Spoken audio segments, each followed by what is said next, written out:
Get the money, make it flip, yes, I got a stack now. You know I had to call a play, score a winning touchdown. Can't hear no hating ass nigga in the background. Every time a nigga start hating, they wanna act loud. Get the money, make it flip, yes, I got a stack now. You know I had to call a play, score a winning touchdown. Can't hear no hating ass nigga in the background. Every time a nigga start hating, they wanna act loud.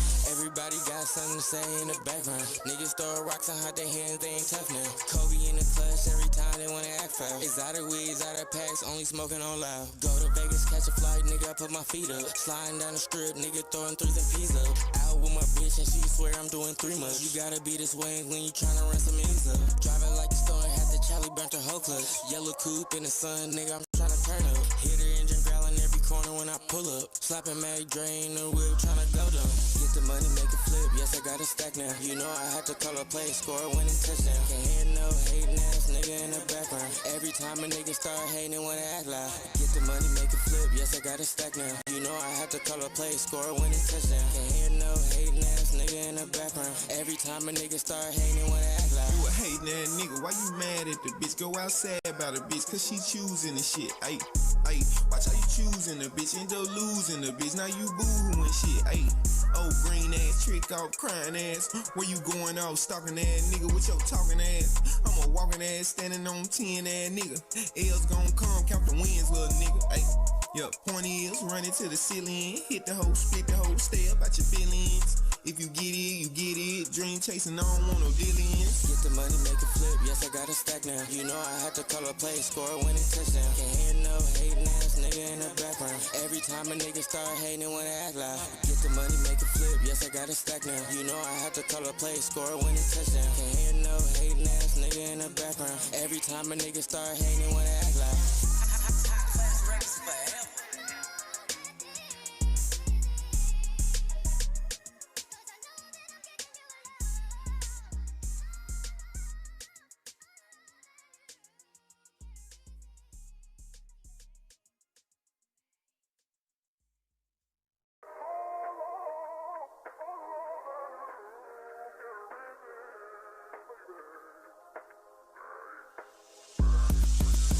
Money, make it flip, yes, I got a stack now. You know I had to call a play, score a winning touchdown. Can't hear no hating ass nigga in the background. Every time a nigga start hating, they wanna act loud. Get the money, make it flip, yes, I got a stack now. You know I had to call a play, score a winning touchdown. Can't hear no hating ass nigga in the background. Every time a nigga start hating, they wanna act loud.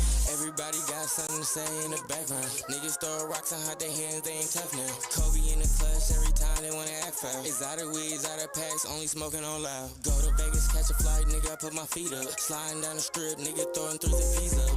Out with my bitch and she swear I'm doing 3 months. You gotta be this way when you tryna run some ends up. Driving like a storm, had the Charlie burnt her whole clutch. Yellow coupe in the sun, nigga, I'm tryna turn up. Hit her engine growling every corner when I pull up. Slapping Mag drain the whip, tryna go down. Get the money, make it flip, yes, I got a stack now. You know I had to call a play, score a winning touchdown. Can't hear no hating ass nigga in the background. Every time a nigga start hating, they wanna act loud. Get the money, make it flip, yes, I got a stack now. You know I had to call a play, score a winning touchdown. Can't hear no hating ass nigga in the background. Every time a nigga start hating, they wanna act loud. You a hating ass nigga, why you mad at the bitch? Go outside about a bitch, cause she choosing the shit, ayy. Ayy, watch how you choosing the bitch, end up losing the bitch. Now you boo-hooing shit, ayy. Oh, green ass, trick off, crying ass. Where you going off, stalking ass nigga with your talking ass? I'm a walking ass, standing on 10 ass nigga. L's gon' come, count the wins, little nigga, ayy.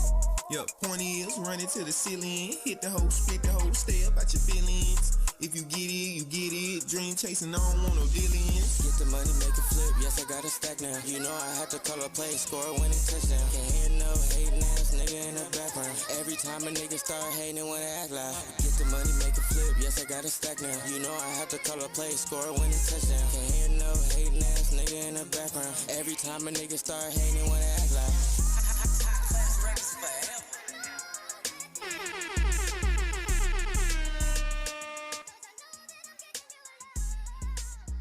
Up in the great shout out. 12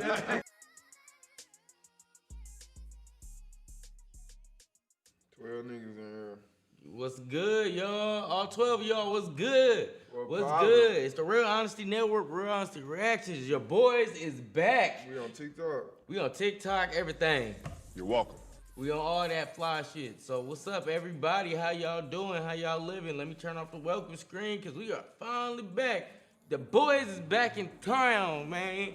Hold on, let me fix the fucking camera because nigga cutting niggas' heads off and shit. But yeah, y'all, we back in this motherfucker. Yes, sir. Yes, sir. Yes, sir. Y'all ready to see 6ix9ine versus Atlanta? Hey, 6ix9ine versus the whole Atlanta, nigga. BigBank, you look frustrated, brother. Like, what the fuck? Man, you getting cooked by a rainbow, girl. Cooked. Rainbow face cooking this nigga, man. Hey, I don't know why y'all niggas think just cause nigga told nigga can't make sense. Hey. I don't know who told y'all that. I don't know who told that. Just cause you told don't mean you dumb now. No, hey. You might not be street, but that don't mean you stupid. Hey, we seeing that about what the fuck going on. So that's gonna be the first video we get into tonight's crazy ass reactions. But if you new here, scan the QR code, you see it. Oh shit, I did not take it off for the niggas on the vertical. My bad, y'all niggas. But yeah, if y'all see the QR code on the horizontal stream in the left corner, scan that, join Discord. If you on the vertical stream, press that motherfucker for the Discord. Screenshot it. It should scan right to your phone. Join the Discord. We give all our updates in there right before we go live or even a few hours before. And we got a reaction video submission tab. Submit videos for us to react to. You got anything y'all want us to talk about? Games y'all want us to play? Anything. You know, we interactive with the chat. We ain't being no bitch ass niggas, so. You're welcome. So yeah, we in here. Talk shit. Whoa, this nigga tripping. Niggas coming in the chat on a hot one, bruh. All right. Let me make sure all this shit is working properly before we get any further in this bitch. All right, look cool, playback cool. Yes, the playback cool. All right, we in this motherfucker, man. All right, let's get to the BigBank and 6ix9ine shit versus all the fucking Atlanta with 1090 Jake. Breaking it down for us, cause you know we don't read the shit. We get the breakdown for y'all and then react to it. So, yeah, because that's too much fucking reading for all the shit they be doing. No, real shit. Sorry, what up, Easy, okay, bro? You can say that tonight, nigga. 2-2. I give you that. Hey, Wolves in 5. Y'all might do it. Hey, but that nigga Wemby elbowed the shit out of Nas Reed, cuz. I ain't gonna lie. That shit was crazy. Y'all gotta play minimum 6 games at this point. Shut up. He said, nigga, you still happening. Y'all Wolves in 5. Nigga, what? Nigga. What up, little bro? Kavo, what's up, bro? Man, niggas came in here tripping. Mine 6-9 and 7, nigga. Pause. Niggas 6-9 and 5. Nigga, what you talking about? No, he did a sweep. Hey, oh, nigga, Cancun on me, Cancun on 3, nigga. Real shit, cuz. Anything possible! Y'all niggas, boy. Hey, real street nigga, boy. Yeah, it's a hard day to be what the fuck he called? I can't even. Atlanta. With the ATLian. It's a hard day to be that shit. God damn. Wait, hey, they asked 6ix9ine, how you feel about Atlanta? Hell no! Trash, I'm like, damn. No, real shit though. San Antonio Spurs, Cheese Curds, White Kilo Birds, Wolves at 6. Yeah, they're more like it. Appreciate it, girl. Yeah, I might win the next 2. You never know. Hey, you might get it, bro. Hey, if you get it, congratulations. But then you go out there, you know what I'm saying? You gonna have to lock in for real. OKC ain't gonna be no easy win. Now I'm fucking with my nigga AE the whole way, but I'm smart too. Hey, I got sense too now. Them boys out there with them braids, they out there doing shit. That's a motherfucking AAU team.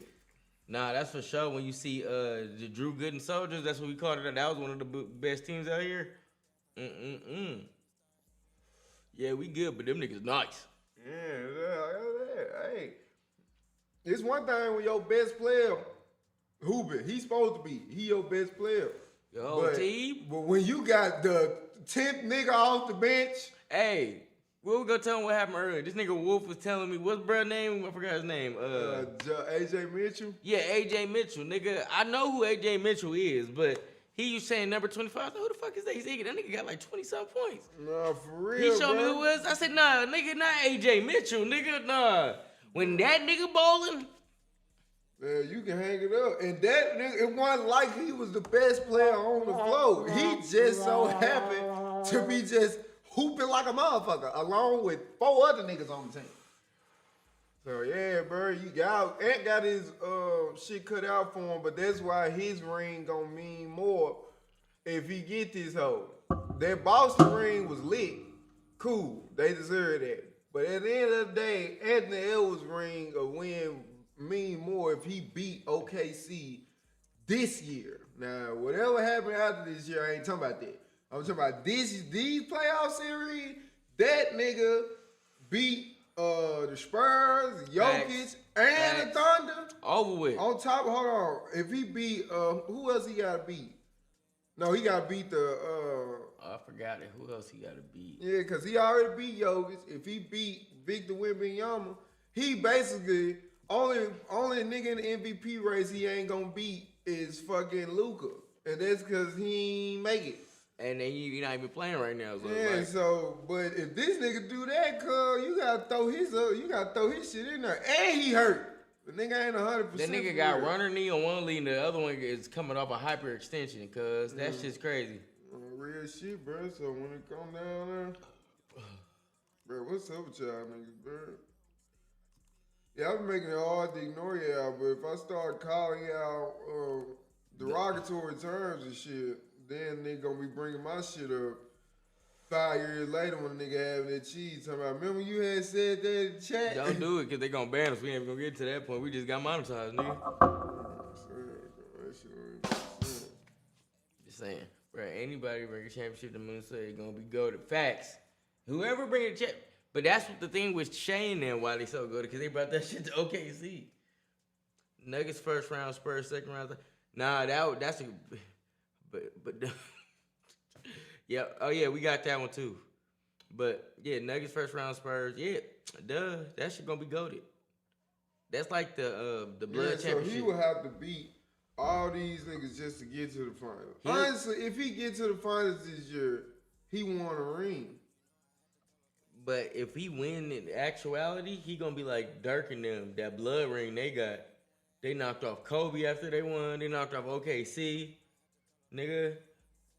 And who else they knocked? They knocked off the Spurs too. Man, this is a legit road to the playoffs that this nigga gotta get through. He getting all the fucked up matchups too. So, but hey, man, it is what it is. But if he win though, if that nigga win. But are you a different animal? You know, and the same beast? I feel that, but you know what they said though. If was a fifth, we all be drunk. Fuck a if. He don't got one. You know what I'm saying? We can do that. If was a fifth, we all be drunk. That's a hey. He ain't If I was 6'5", I'd be in the league. No, for real. Fuck we talking about? I would never start rapping if I was 6'5", but I'm not. I'm 6 foot.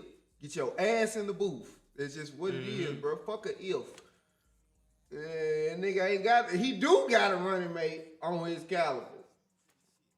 Yeah, he got. What you want?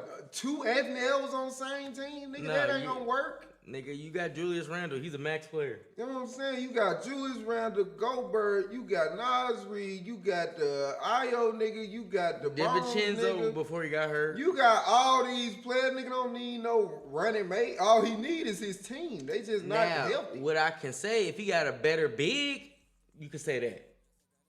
That's what you say. Like if you could if they had Cat still, we wouldn't even be talking about shit. I don't even think no, because him and Cat and Julius Randle averaging the same points right now. You know what I'm saying? If they still had him with Randle and if they could have got him without giving up. Yeah, like if they still had him on the team, we wouldn't even we'll be having a whole nother conversation. Cause now you got 3 bigs that can shoot. If you still got Randle, Nas, and Cat, and you got Rudy Gobert, I don't need him to shoot. I got 3 big niggas that can space the floor. You just play defense like he did this, like put the motherfucking. Well, first of all, easy. Watch how you talking. Second of all, fuck nigga. I said he got running mates. I asked, did you want Anthony Edwards on the same team with another nigga just like him, which I said to Anthony Edwards. The niggas you named, he has that player, bro. What are you talking about? This your team. How the fuck you don't know that? What you complaining about is just other teams being better than your team. Pick another team, nigga. Fuck is you talking about? You talking about if. You need to be a motherfucking OKC fan, my nigga. Your team is doing good as fuck with what they got. They don't need shit else. He don't have no running mate like Boston and the Thunder. No shit. But he don't need that. Where Boston at? You know where Boston at? At home, Cancun. Exactly. He talking about I'm goofy. No, you emotional. Fuck, nigga. You don't love Anthony Edwards that much. You ain't known that nigga that long. You ain't that locked in with him. You was not that invested. You not that invested. You not. He not. That nigga young as hell. You ain't known him long enough. I'm the one yelling because I'm the one on screen, dickhead. You would be yelling too if you was talking to me because you invested. I'm not. I don't even have a fucking team. Fuck you, Anthony Edwards, and the Timberwolves. I don't give a fuck about that. Yeah, there goes our Anthony Edwards club. Oh, I'm just saying. Shit, I don't give a fuck. This nigga talking to me like he didn't even bring this shit up. You know what I mean? We talking about motherfucking 6ix9ine, and I'm not emotional. I'm a big mouth ass Memphis nigga. I'ma sound like this talking about anything. Dumb ass nigga. How about that? Fuck you talking about easy. Don't get on my bad side, nigga. It's okay, Wolf. You ain't gotta do that, nigga. Like He said my voice cracking. It didn't crack once, nigga. What you talking about? But it is easy for you to say that. He said, all right, cuz, you talking too much about this shit on hood. Hey, Melly, cuz, we talking about basketball. First of all, nigga, y'all nigga go quit talking to me like I'm bringing this shit up out of thin air, you bitch. Izzy, now he want to revert because I'm on his ass. Melly, bitch, I don't even know you. That nigga said, what I'm gonna do? I'm gonna block you, girl. He said, nigga, I'm gonna make you talk to yourself, girl. Why you stop talking to me like I ain't got no power, Easy? You ain't got no power. We're gonna put that nigga on timeout so you can't say shit. No, for real. He said, can I send a super chat? Yeah, go ahead and send a super chat, cuz. Yeah. We read that shit. Oh. Shit. Yeah. I nigga been hollering. Easy been in here every day. I been hollering. Now when I'm talking about the Wolves, I'm emotional. Now he gonna say. That's what I'm saying, but I'm changing. I'm acting different. Bitch, that's you. Stop fucking playing with me, little boy.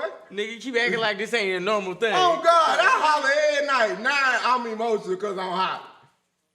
I don't like niggas. No, bro, just say you love the Timberwolves and the nigga say I tune in. This how y'all do me. Bro, you called me goofy. You doing us like that. The fuck he thought I was gonna say to that? Nigga, you called me goofy 3 times. Hell no. Because I did share the same opinion. Because of your fucking basketball team that you don't play for? We get it. You in Minnesota, nigga. You love the Wolves. But goddamn, be honest, nigga. Brother might call me goofy 3 times and then I turn up, now I'm doing him wrong. That's the internet. That's the internet. Nigga call me goofy and emotional, but I'm tweaking. Niggas out of pocket today. You acting like BigBank. You don't want to hear the truth because you fuck with them niggas. Fuck you talking about? That nigga said, fuck out of here, bro. Come back though. Ain't nobody studying the easy. That's why I don't talk sports with niggas. Niggas getting their feelings about niggas they ain't never met. You been in Minnesota all your life, bro. You do not know Anthony Edwards, bro. He said, how do you know I don't know? Cause he from Atlanta. Fuck nigga. He not from Minnesota. ATL nigga? I'm closer to that nigga than you is. But we ain't gonna do that. That damn your cousin. Bro, they wanna say, man, fuck sports, bro. No, we ain't gonna do that now, but sports talk, we're gonna say fuck sports talk. I'm in Seattle, Goofy. What, you just in Minnesota? He said you from Minnesota. Stop moving the goalpost, garbage ass nigga. You know what I'm talking about. You know what we mean by this. Nigga won't play. It's that bullshit. All right, y'all. Let's get to this fucking 1090J shit. Cause y'all niggas is hilarious. I ain't gonna lie. Y'all some funny ass niggas. No, for real, but that wasn't even supposed to go on that long. Shout to Chad.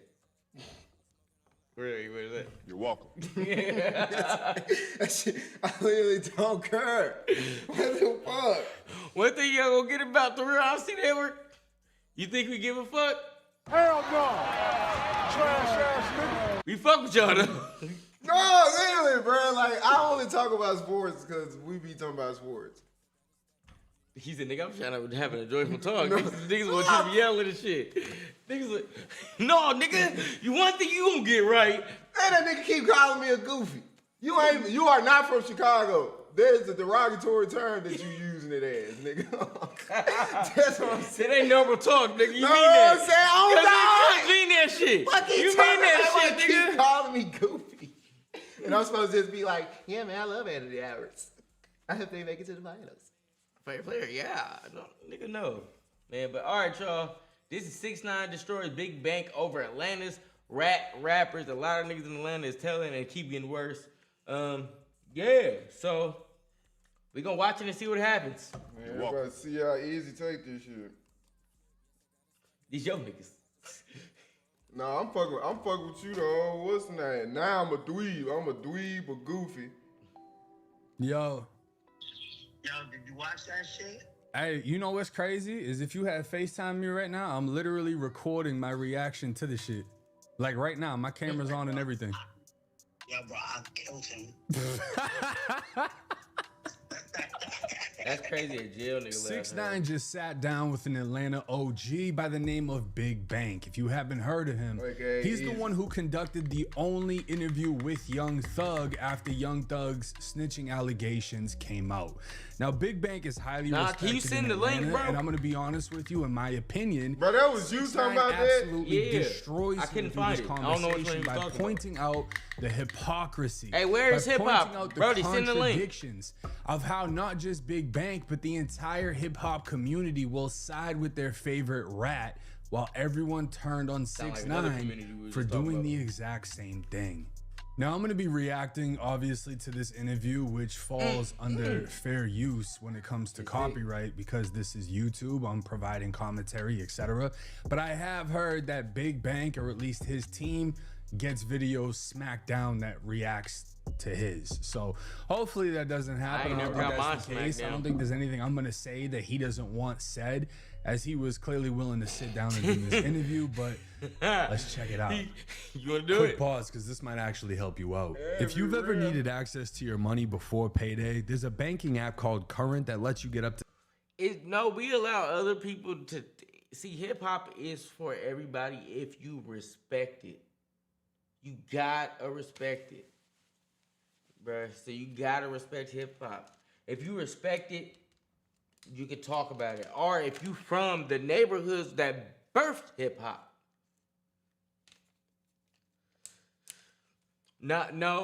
Some will, but it depends on who you is. They gonna leak your phone. Oh, we got a VPN phone number shit. Do it on some shit you don't care about. Yeah, we got some shit for that. Hey, shout out to Nobi. He sent us a rose. We got a rose in this motherfucker. I don't know what that do on TikTok, but shout out to Nobi. What the fuck did oh. What up, come show that man nigga is not here. Yeah, but he on that one. Nigga said no did he? No, Shout out Nobi, cuz. You got this. I don't know. You want to say how you feel? We both. How you feel about it? Well, I feel like he don't know what the fuck he talking about. Cause we in the Bay Area, and this is like it's a melting pot. So when you come up here, right, we all kind of mesh into each other's cultures. And But I mean, he do live around white people. Yeah. So he probably feel like they don't. Yeah. So I mean, well, he can feel like that, but we just had a rock show at Nova Cinema Studios. It was like every race in that motherfucker. Yeah, so I mean, I don't know, bro. I mean, but we do get in other cultures though. Like if you only talking about country, then nigga, there's one genre that's just like fuck black people, and we still get in there. Yeah, but we be a whole bunch of other cultures. Yeah, I don't know, cuz. I don't know what you mean by that, but clearly you're not good at explaining yourself anyway. So Melly nah, he from Memphis, but we in the Bay. We in California. He probably heard that accent. Nah, he know a real nigga. I know a real nigga when I see one nigga. My nigga.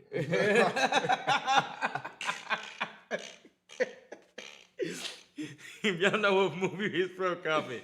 But real shit, nigga. Like, hold on, bro. Hold on. What is it? Oh, smell like the city in this motherfucker. But yeah, y'all. But hip hop is different. Hip hop is a rap music race, as it says it is fucking beautiful. Just like country blues. Yeah, it's everything. It's everything. He said, sound like who tried to cut you? Don't do it. Man, nah, it's just. That's just the accent. Nah, don't worry about it. Go fuck it. All right, whatever, bro. Nigga said this nigga aggressive. Nah, bro. This is the thing. Extra aggressive. I'm not even fucking fired up. He from where they snake Martin Luther King, nigga. Chill out. I just got a big ass mouth, girl. I'm not even. If I was mad, bro, I wouldn't be sitting here with y'all. I would tell cuz I'm like, get the fuck off of here. But I'm not mad. I'm chill. I am chill, actually. I'm just loud. That's a lot. They do take it serious. It's just that we gotta get better about running our own shit. Man, people that be talking like that, I think they be having niggas that they know in mind. Yeah. That's letting them down. You can't let the people you know fuck up. Yo. Remember what that nigga covered? Hey man, shut the fuck up. Stop putting that badass energy on me. That was Pooh Shiesty. I ain't said no nigga, if I'ma do something to you, I'ma just do it. He said, nigga, fuck you talking about. I ain't gotta send nobody up. No, nigga. Literally, I'ma just do it to your ass. He said, yeah, he mad aggressive. On God I am, but nigga, Izzy, bitch, you can't say that. You called me goofy, a dweeb, and some other shit before I even turned up with you. Where you from where you could call a nigga a goofy or a dweeb and he just like, yes, sir. Where you from? Minnesota. They don't do that shit out there, nigga. Hey, search up. That nigga said, is that you? He a dick bitch. First of all, I show Speed Daddy face big as hell. Yeah. My nigga face little. He said, you still yelling. Cause that's what I do every night, Izzy. What the fuck aren't you getting? This nigga. He picking on me because I'm feeding to it. But I mean, it's cool because like I said, I'm not mad. I give you what you want until I'm actually mad. Then I'm enjoying it because I'm just happy I ain't got to do it for once. I'm just saying, cuz. I don't like how Easy coming here acting like one of the hoes. He waking up and acting like I'm acting different. When I ain't did shit I don't usually do. This nigga always talk like that. Ever since I knew the nigga shit. He said, nah, he not aggressive. I know he don't talk like that in Memphis for sure. I think he said, I showed DC dad face. Who Melly talking to? He talking to you. He talking to you. He talking to you. That nigga cap. That nigga cap. That nigga cap. He talking to you, cuz. First of all, Melly, where you from? You were asking a lot of questions and insinuating a lot of shit, cuz. Where you from? Where you from? Tell us that. He said, where you from, nigga? He said he know I don't talk like that in Memphis for sure. And it's funny as hell because I know there's a nigga that's not from the city. I know he say that in every black channel. I can tell. No, right. Racist ass comment. Shout out to Where It's Hip Hop. The brother got a wrench. He get a wrench. He need one. Yeah, he for sure need one. And your brother's getting that nigga said Melly from the back seat.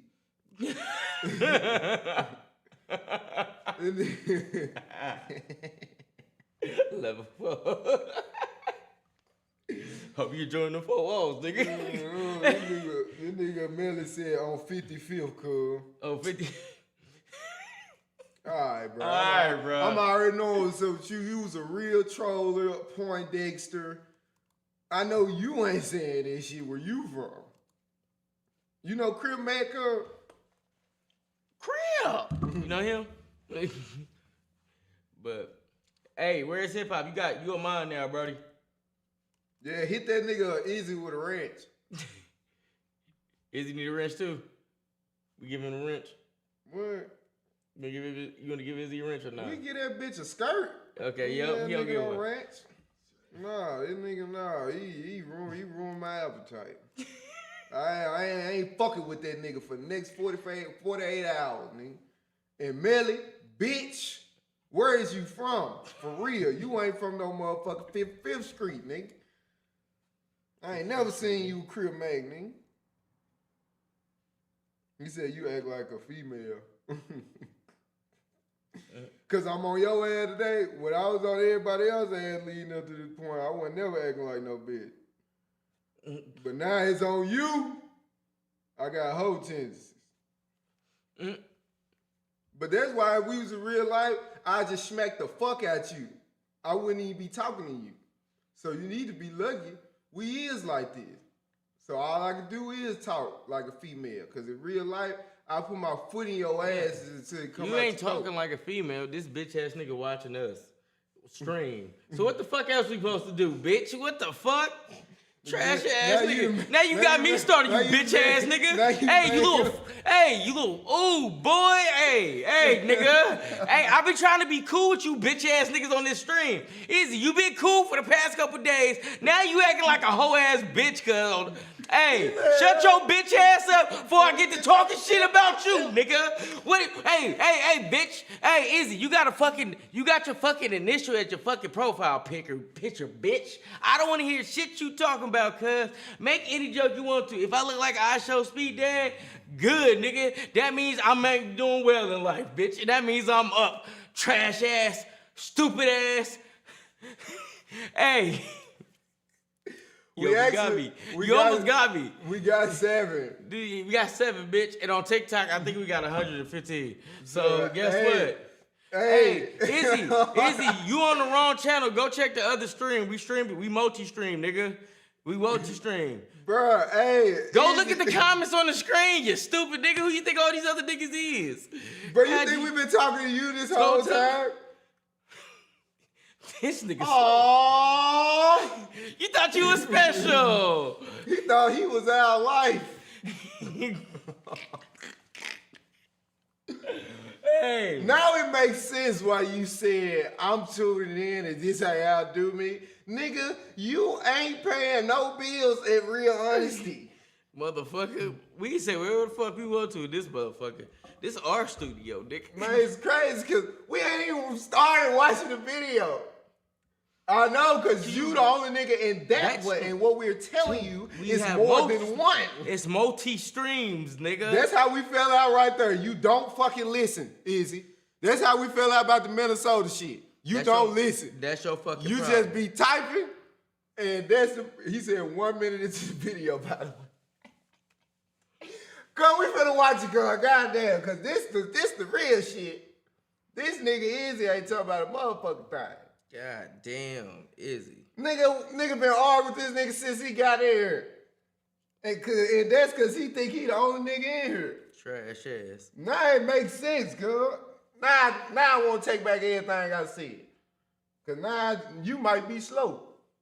You probably doing it because you think you looking out for us. Nah, fam. We good. We overly good. We good in real life and on the internet. Don't never forget that shit. Stupid nigga. Don't never forget that. Stupid ass fuck nigga. What do you think? We 15, 16 trying to get our lifestyle, nigga. We grown as a motherfucker, nigga. We got a lot of shit going on. This just one on. Grown as fuck. It's hell. With no kids, nigga. None. This is the baby. No, for real, nigga. This is our trial. He said, you from the South, you definitely slow. No, I definitely talk slow for sure. I definitely might be a little slow to catch up on some shit that's not from the South. For sure. But stupid? Nah, Never that. You stupid. Never that. Never stupid. But I am a little slow. For sure. You see how easy it is, easy to tell the truth about shit. Had you been the same way about Minnesota, we never would have got to this point. Yeah, just don't be a fuck nigga your whole life. You straight. He said, no, you Forrest Gump slow. Have you seen the movie, bitch? If I'm Forrest Gump slow, I'm please doing give it to me. That nigga doing good. Please give it to me. That nigga was up, what, 400 million? What? Please give it to me. Right. And shout out to you, Izzy. You helped us hit our goal of 100 messages. That nigga fuck, said, nigga. Izzy, Thank you a fake civil rights activist. Oh, God, that nigga was talking that black shit, and now niggas from the South slow. Now he wanted, man, it's niggas like you that give niggas a bad nigga. You know what I'm saying? Soon as he hears something he don't like, now he just start attacking the nigga nonstop. Now the nigga said, man, He bro. said, ain't y'all never got females around, start looking at y'all different. Why would we have the hoes around us watching sports and shit with the shit we be doing? Bro, we be streaming and shit. You don't gotta have it. Nigga, and we throw parties and shit. If you Fucking trying to imply concerts. we don't be around bitches, because first of all, it's only one of us that's gonna be around bitches anyway. Cause my nigga, he got him a woman. I've been in a relationship for a long time, so brother. You ain't gonna never see him with no women. You ain't gonna never see him with no. You gonna see him with a woman. Nigga. I got my one. I'm straight. The nigga said every day though. Yeah, I'm gay. Yeah. Hey, K, he moving the goalpost. At first I was stupid. Now we gay. We gay because we getting paid to stream, nigga. What the fuck? Hey. Whatever, bro. I know Izzy having a blast, bro. He having a ball. He like the attention he get. He never got to the He home. not finna tell me he mad, because if he was, he would have left. He ain't mad, I ain't mad. I feel like we both getting something out of this. But you guys shut up, though, because we finna watch the video. All right, cry in peace. And I ain't strong enough to stop to responding. $750 as a paycheck advance once you qualify. So instead of waiting for payday, you can get access to your funds earlier I'm when you glad I did actually it off the need camera. them. Paycheck my advance man. is clearly my favorite part, and I'm sure Right out the yours end too. talking. But if you're trying to build your credit, it handles all of that in one app. If you scan the QR code, it'll take you straight to the sign-up page where you can create an account. Just go through the normal sign-up steps, enter your information, and order your current card. After you complete those steps, you'll see the option to enter my promo code Jake1090, which unlocks the $75 bonus. If you ever feel like managing money is stressful or tight sometimes, it's definitely worth just checking it out, because that's literally what it's designed for, helping people like you stay more on top of their finances. We're gonna get right into it. Why you wake up with on your mind? That's what I want to know. When I wake up, Nigga, hey, no. Hey, where is it? Hey, where is it? Don't do that. We gotta draw a line. Don't do that. Don't do that. No, my nigga love his girl. We ain't gonna do that. Don't do that. And don't bring me in it, nigga. If you gonna do that, leave me out of it so we can just block you. Don't pull me in it, cuz. Niggas don't know me. Yeah, chill out, girl. Hold on. That's it. That's it. Real woman in real life. We gonna leave the jokes to the jokes. That ain't it. Hey, Yeah. that's why I don't joke he about said, that. my bad, fam. Yeah. Talk about my bitch. Yeah, just talk about mine. Yeah. See, that's why he make the jokes with that combo. I just laugh. So catch the context clues, my nigga. Yeah, we don't want nobody to get in trouble. Hey. Yeah. He said easy wife. When Meek Mill mentioned me, he not from New York. When Lil Durk mentioned me, he not from New York. When King Von mentioned me, he not from New York. It's good. Okay, we don't mean no harm. I'm just letting you know. He not from New York. I'll say this off top. That's a cop-out. What crazy night today. Damn, we talking over the black shit. people on Run your it mind, back. when really what you're damn, getting at okay, is bro. why are you talking about us? He not here wake up with We talked over that On a whole page shit. where you can No, create an really, account. damn. Just go through the normal sign-up steps, enter your information, and order your current card. After you complete those steps, you'll see What the up, option to T-Slap? enter my promo code T-Sleazy. Jake1090, which unlocks the $75 Nah, bro, we bonus. just besties, If you ever bro. feel like managing money is stressful or tight, Nigga ain't never had no sometimes, it's friend. Bro, you don't have real friends, my nigga. What you talking about? If that's gay, hey, the nigga got besties, cuz it's my friend. Bro. It's my dog. We be with these nigga, you see us every day. Fuck he talking about? Bruh. Alright. You think we gonna stream with niggas we ain't cool with? See, that's the problem. Y'all be watching all these niggas on the internet get cool on the internet, It don't actually be friends streaming together. And that's why these niggas be falling out or not being cool no more, because they not really friends. They streamer friends. Nigga been cool for 3 weeks, and now it's a recap video. What went wrong? Yeah, niggas. Man, we ain't about to say that. Y'all gonna see what happened with Dean and Gray and Adrian, bro. Give it about 3 more weeks. No, for real. Beavis and Butthead ass combo. That's a compliment. Nigga, we Craig and Day. You know, that's a compliment. Hey, that's all we saying, man. But, you know, niggas. Like, we done talking to you for real, worth just checking it out, because that's literally what it's designed for, helping people like you stay more on top of their finances. We gonna get right into it. When you wake up with on your mind. Get on Big Bank ass. When I wake up, right? That's the nigga that don't want to answer for shit. Me responding to right? I'm from New York. Hey, yo, where's hip hop? What the fuck? You turning on us now? Hey, man, get the fuck out of here, we ain't never ever gonna do that. Nigga, that ain't even nobody's thoughts. Where the fuck that come from? This nigga cap anyway. All our lives is up. He can go back and he will never find no shit like that. There's over 100 live streams and none of that has ever happened. Hey, but that's funny as fuck though. To add to his shit, that nigga said, I'm glad he didn't drop in. Like, bro. Up and mention 6ix9ine, they not from New York. Our chat is like our cousins that fuck with you, but they always talking shit. Right, when Meek Mill mentioned me, he not from New York. When Lil Durk mentioned me, he not from New York. When King Von mentioned me, he not from New York. When 21 Savage mentioned me, he not from New York. I'll say this off top. That's yeah. Why you wake up family first, nigga. What the fuck you talking about? And really what you're getting is why are you talking about us? You're Mexican. You should only be talking about your people. He's in hip hop. Hip hop has been for everybody since it started. It was founded by black people. There's also a big debate on how influential the Puerto Ricans were when it came to creating hip hop. Hey. But trying to tell somebody you're Mexican, you can only speak on Mexicans. It's the same thing they tell me. You're white. Only speak on white people. I speak on crime and hip hop. And unfortunately, my face isn't going to be the biggest topic of conversation, but I also cater to my audience. It's the same thing. When 6ix9ine came out, he was around all black people, so he feels comfortable in that space. And to silence him by saying, oh, well, you're not this, or you shouldn't be speaking on this, I think it's BS. Why do they got an opinion on my life, my case, not being from New York or having anything to do with my case? You know what I mean? in the same rap though. Yeah. And you took your manager to jail. He just proved my point. 6ix9ine said, why are they speaking on me and they're not from my city? Bank said, well, because y'all are all rappers. Okay, so then why can't 6ix9ine speak on them? It's the same shit. In the same rap so they can and I can't. You get it? I feel so like it's not like me never waking told, up you can say and whatever saying, you want to. Why And I'm waking up you can't tell a nigga that told on not my to say mind. nothing. They mentioned me first, Two so things like can be true. when I got the right to defend myself, or is it only like a one-sided thing? You just overdo it to me. You know, I'm gonna keep it a brick with you. Just overdo it.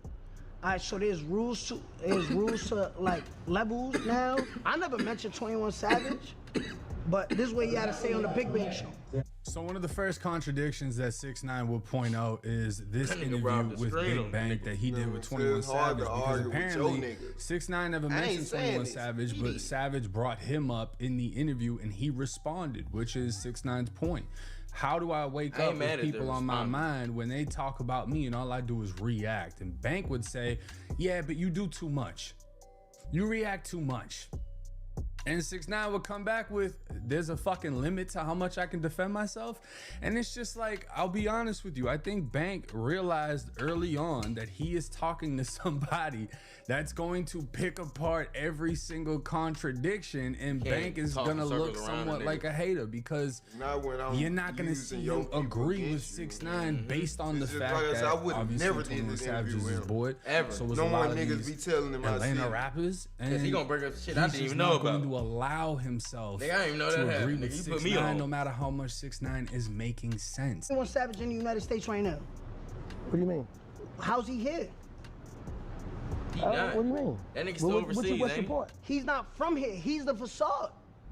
That don't make you no facade because you're not from America. All right, so watch this. But what's this gonna prove though? Like what's this gonna prove? That's what I'm saying. Like what is this gonna prove though? What you saying? Now the fact that 6ix9ine has a whole PowerPoint at that point, presentation you damn near from that for this city, interview is hilarious, right? And what he's showing on the screen, nigga, you damn near from here now. And basically what he's saying is, you know, y'all are saying that I'm a facade, that I'm not real. I'm really from New York City. I really grew up in this. And he's saying 21 Savage is from the UK. Bank is, well, what does that prove? How is he even in the US? And now 6ix9ine is pointing out that 21 Savage has a U visa. A U visa, for those that don't know, is basically a way for immigrants to stay in the country if they've been a victim of a violent crime in the US. It's kind of like, hey, you came here visiting and got shot and we feel bad, so we're gonna let you stay here as an apology. We're not gonna give you money, but we'll let you stay here. Like, our bad, you know. Streets is kind of crazy over here, but our bad. Now, this is the Department of Homeland Security, U.S. Citizenship and Immigration Services website. And it would break down victims of criminal activity, U non-immigrant status. The U non-immigrant status U visa is set aside for victims of certain crimes who have suffered mental or physical abuse and are helpful to law enforcement or government officials in the investigation or prosecution of criminal activity. The legislation was intended to strengthen the ability of law enforcement agencies to investigate and prosecute cases of domestic violence, assault, trafficking of aliens, and other crimes, while also protecting victims of crimes who have suffered substantial mental or physical abuse due to the crime and are willing to help law enforcement authorities fucked up, in the investigation. But you didn't have to do none of the real process to stay here. So that's good. That was good. But they said he been trying to figure that shit out, but he been here for hella long too, though. So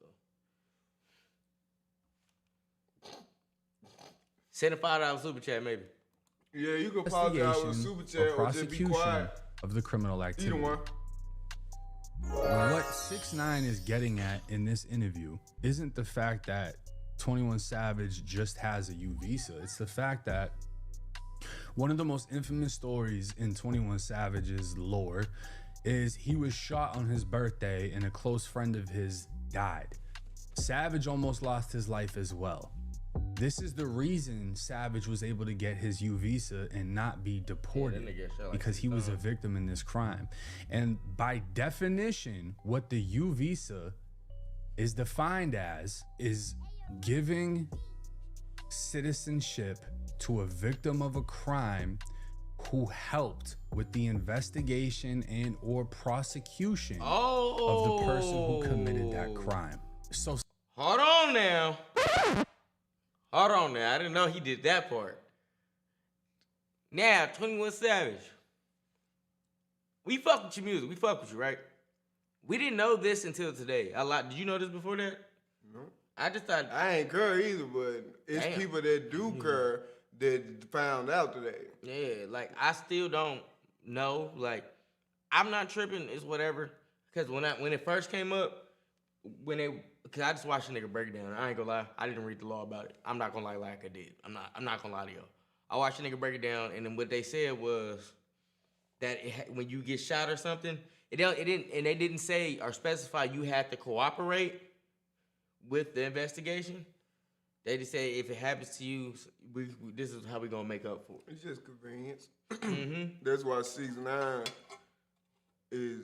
You gonna see, you gonna have a nigga read the whole thing. Don't just read the part that benefit.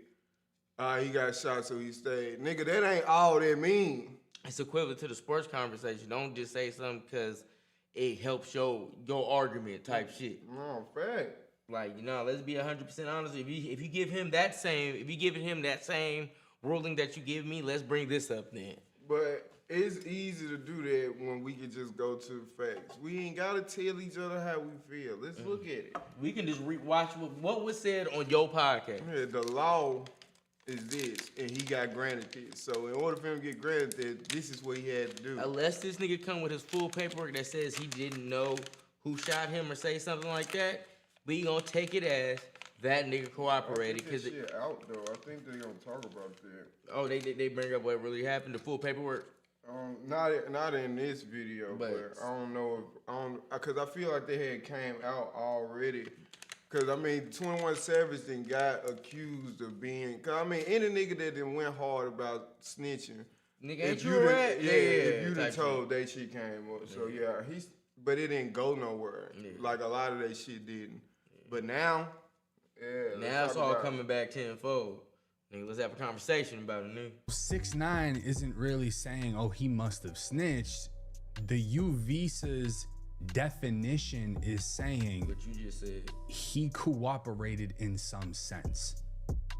That's literally what the U visa definition is. If you want to get it, you have to help with the investigation. And the thing is, the paperwork has never been released publicly for anyone to see what 21 Savage said that was able to get his U visa approved. But 6ix9ine is pointing out that contradiction. Y'all are calling me a rat, but your homie's only in the country because he cooperated to get a U visa. No one's ever seen it. Nobody else makes comments about it. But that's the reality of the conversation we're facing. Does 21 Savage have a U visa? How is he in the United States right now? And are helpful to law enforcement in investigation or prosecution of that criminal activity. This is a fact, though. But what they got to do with anything, though? I'm saying, what are you saying? What's the point, though? What's the point? Now, all that right there. But what that got to do with anything, though? I'm saying, though, what's the point, though?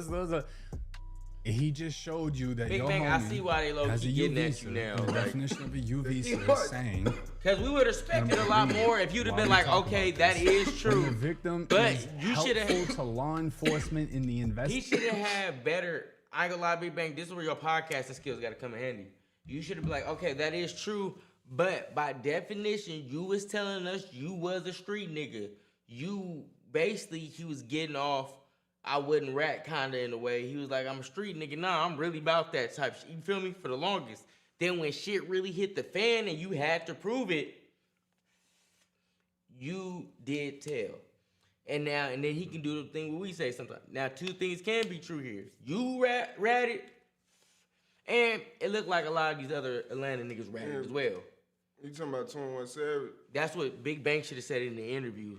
That's how he should have rebutted all the snitching comments. Like, okay, the reason why we got on your case so bad is because you instantly flipped and became a real life federal informant. Like, it wasn't just a one-off thing.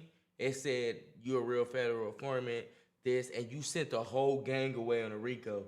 Like, yeah, they gonna talk about this shit. Yeah, but I feel like BigBank, that should have been his rebuttal for it. Well, knowing what I know, he would have walked right into a trap. Yeah. Because, like I said, this nigga, BigBank, should have never went there. It's like walking into a trap. He came prepared to expose all that shit.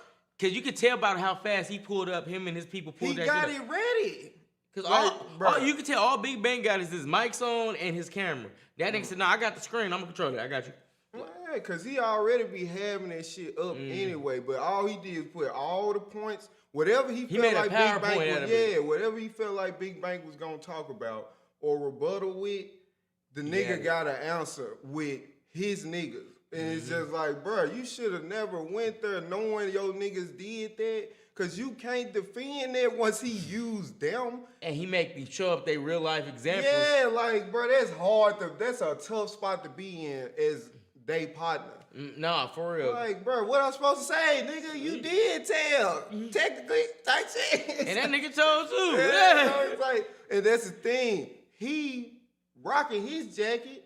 He cool with just like, all right, I'm a snitch, but if I'm a snitch, y'all snitches too. Don't act like y'all ain't just like me type shit. Yeah, that's where he coming from. So it's like, even if he threw the snitch on him, it's like, cool. But they snitches too, right? Because he trying to turn BigBank against his niggas. And that's why I wouldn't have went. Because it's like, there's no way possible you could have damn near escaped this conversation. Nah, bro, because my partner's told. Like, even if it's like in a dry snitch or a regular snitch, it's coming out for telling. It's out there for this motherfucker to go get it and throw it in my face. The whole interview. Nah, I just got a fucking. No, he said that nigga. Look at this. Nah, for real. Damn. Watch what he say later in the video. Shit is gonna be so funny, cause like my nigga, like, bro, you ain't gotta do it. We ain't even gonna do all that, my nigga. This shit's so funny, cause like, chill out. Nah, this nigga cooking. Investigation or prosecution. Oh, of well that done, criminal chat. Well activity, done. Which would be the violent crime that makes them able to get a U visa. 6ix9ine, And Bank's he a response was, plant, I don't know what that a is. rat, I never heard of it. or What does that mean? whatever. What are you trying to He say? all that. He's telling you what he's trying to say. He wearing just it. ain't No, processing he it. ain't He said he was a hiding this victim. shit. I mean, he's A lot of people be victims who have suffered from certain crimes, okay, basically, now, right? but don't finish there. This is the key word right here. Read that slowly for That me. nigga tell you this nigga like a damn school teacher. Now read it out loud. Let people and Physical abuse or physical Don't abuse, mental or physical abuse, and are helpful to law enforcement in the investigation of. What you gonna ignore that? He don't That's wanna what read he it. got right now. Look at him. He just said he don't want to read it. He don't That want nigga to said- read the rest of the definition of a U visa because it makes his It homie hurt, look bro. bad. Why And you- this is the you contradiction. should've went, 6ix9ine's This what pointing happened out. when you too thirsty for The them man clicks. read the whole They top might half say of that the nigga tried paragraph. to We change know the Bank can definition read. in He real ain't time. stupid. Oh, God. And he refused to read the rest of Only that way you paragraph can save it if you because get he the will not nigga 21 accept Savage anything paperwork from that. That's the that only makes thing his that can people look save bad. it. And this is the Like, whole nothing reason else can save 6ix9ine this, bro. But wanted this to shit, have what this they say, sit down it's to a point lot out of these weight. contradictions in real Still. time. Like, you For can't real. talk about these man, niggas, bro. I don't want And to it's talk not like I'm it's trying still to for ask you you to get a questions. job. But I know, nigga. but listen, listen. Yeah. I know it's hard to believe. I know it's like tough. I know it's like damn. Like I don't want now looking into this. Hey, this 21 nigga 6ix9ine Savage good at his hit on job. a U visa. This nigga Y'all should've been a niggas streamer the not whole time. like that. Yeah, I would have They hated not. that nigga too. So You now think you like that, though? I'm asking. Yeah, you know why? Why? Check him out. Because I'm the only nigga that did what I did, right? You gotta stop saying Sat nigga on though, that cause stand I and ain't came gonna out lie. and wore it. I came out and But said, you I ain't really gonna say wearing nothing it, about though. that. There's no way that 6ix9ine. That's what I is would've the been way. in that. I mean, I Why remember. you keep telling me nigga? Nah, Like, TMZ I don't know was you. You gotta like, change the like, subject because yo, you how does it losing feel that to other have shit, but you get the people on the ratted or side. investigated or whoever. It might have been just like a random fan that Yeah, I asked feel him. like He you was saying I nigga feel now like to get on Batman, niggas' you know, nerves. putting away bad people He and doing shit. everything to He's get on always niggas' wanted. nerves. He just an annoying nigga. And that's the Niggas difference was between him and a fine. lot of Nigga other told him rappers. A up lot when of he these other told. rappers will He been deny on a it fucking to vengeance this tour, day but they that gave what him they all the did ammo. Why the was fuck was y'all snitching going that hard about versus he snitching? flat Knowing out all said y'all it, told. and he knew And he there's get the nothing I fucking can do ammo. to change people's No, minds. he ain't gonna I'm never just stop gonna talking. embrace this Why shit. would he? But then he And now you look at weaponized it like some of the realest and street said, niggas okay, didn't if say y'all are shit gonna come about down him. on me this hard Some for of the being a realest rapper street that niggas didn't say snitched, shit. I'm gonna Now- point out now, all only of these nigga- other real rappers street that nigga snitched, that we and can say let's that see said if something y'all was dirt pick and choose about which him. they did. 6ix9ine's Rest of the lasted street long niggas kinda enough left to it alone. point Like, out well, the that nigga told. I don't know why y'all around contradictions niggas of be hip hop chilling. picking their I favorite wouldn't have been rats around a nigga. Yeah, like look, to that. the point that's now my- that's- that he's making a Chat, comeback. that's the whole point about this 6ix9ine shit. And that should have been big bang thing. Niggas shouldn't even been around you. That should have been. That's the only argument you could have about this. Like, especially if y'all never been around this nigga for real, and you heard the story about how he got connected with them. This shit wasn't real. It was all an image. But when it backfired, nigga, I'm pretending. I'm telling. But it's almost a. I don't want to say that because then I'm gonna get killed tonight by a lot of people, especially West Coast people. You know where I was about to go with this. You know, we talked about it off stream. Gangsta list his ass story. No, for real. Hey man, look, but this nigga, hey, Hey, set tripping in public send you to jail. I'm gonna say you that. That nigga was trying to set trip in public at niggas. All that shit they was doing sent them to jail. And then 6ix9ine said, damn, I got all this money. I can't let this go. And I ain't going down by all this shit. I ain't even do nothing. I'm fake. I'm supposed to be this. Yeah, I like, was fooling y'all. It's like I'm not even a real street nigga. I ain't do nothing. So it's like, bruh, they know that. You trusting a nigga that we all know. It's not like 6ix9ine trick them like I'm a real. No, we only treating you like this to trick the public. We know you a bitch. We seen you a bitch. So when shit hit the fan, don't act surprised when this nigga telling on everybody. Plus y'all fucking my bitch, trying to kidnap me. I'm double telling. I'm telling like a motherfucker. Yeah, so it's like, bro, it ain't like they did this to Gucci Mane. That's different. Y'all can jump on Gucci Mane. Facts. But you gonna jump on 6ix9ine. The nigga name 6ix9ine. Bro, stop playing, bro. Ain't in the street nigga that was taking that serious. He got you. That Like nigga was acting. Like a motherfucker. That was a joke. I was fooling y'all. Exactly. And you fell for it. And now y'all won't let it go. Okay, he told. And honestly, I feel like we should have just stopped giving him attention once we found out he told. Literally. Like, y'all could have did y'all first, like the first year he got out of jail, whoop-de-doo, do y'all interviews, but after that, cut the nigga water off. Like, I feel like that's the best thing to do with niggas that tell. If you don't fuck with niggas that tell, just don't fuck with them and don't talk about them. Like, that's what I say do. It ain't no point of even talking about the niggas, because nobody gonna do nothing to them. Bruh, in this day and age, when the last time y'all seen something really happen to a rat in the public eye? Never. Okay, nigga, hold on.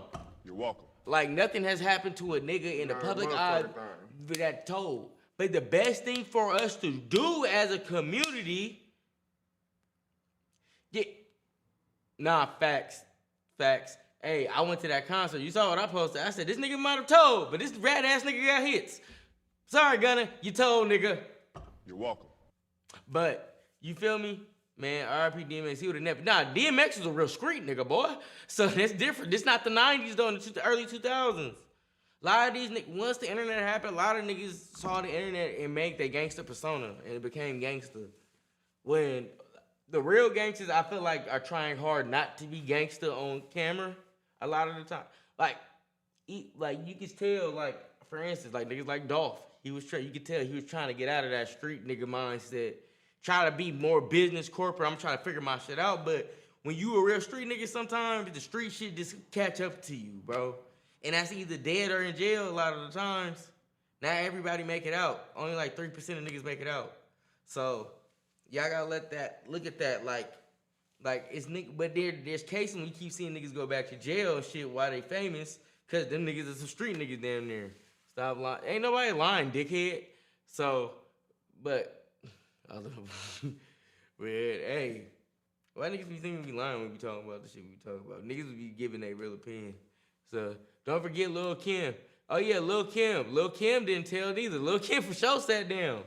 So come on, if Lil Kim sat down, bro, what the fuck you talking about? He said, nigga, you lying. How am I lying? What am I lying about, nigga? You just want some. David,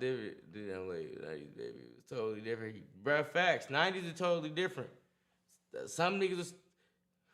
Why y'all smoking for? Nigga, cause we can. It's California, nigga. This is Dare Bear, nigga. What the fuck? Your ass back. See, Birdie, what the fuck?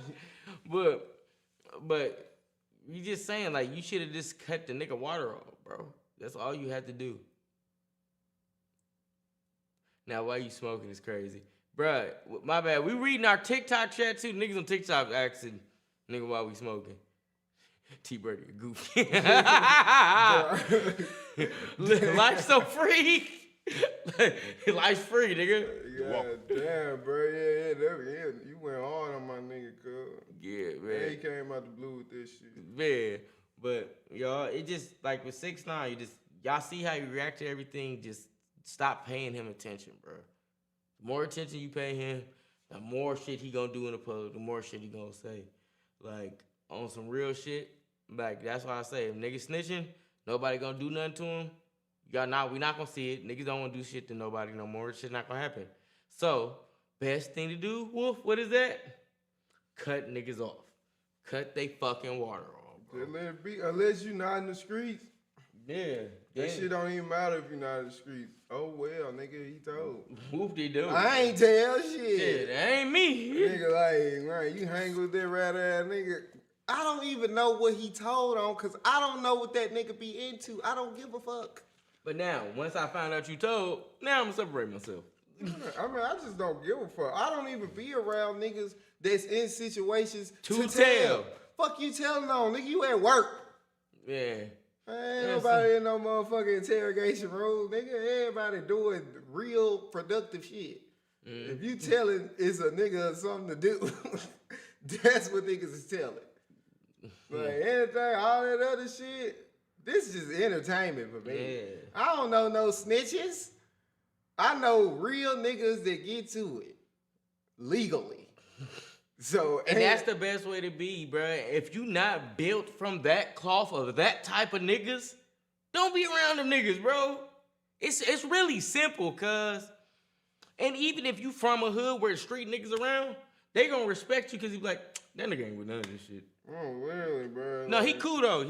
But he ain't one of us though. But he cool though. He from the city. He cool. People don't understand that in that mid to late 90s run, we had Pac, Big, Bone, Scarface, Nas, and over 100 more dope ass artists. Yeah, the artists was dope, and a lot of them was telling their story. But then we had a lot of fake niggas too.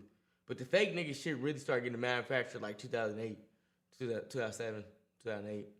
It got real bad then. So, but you feel me? And stop expecting rappers to be street niggas. What the?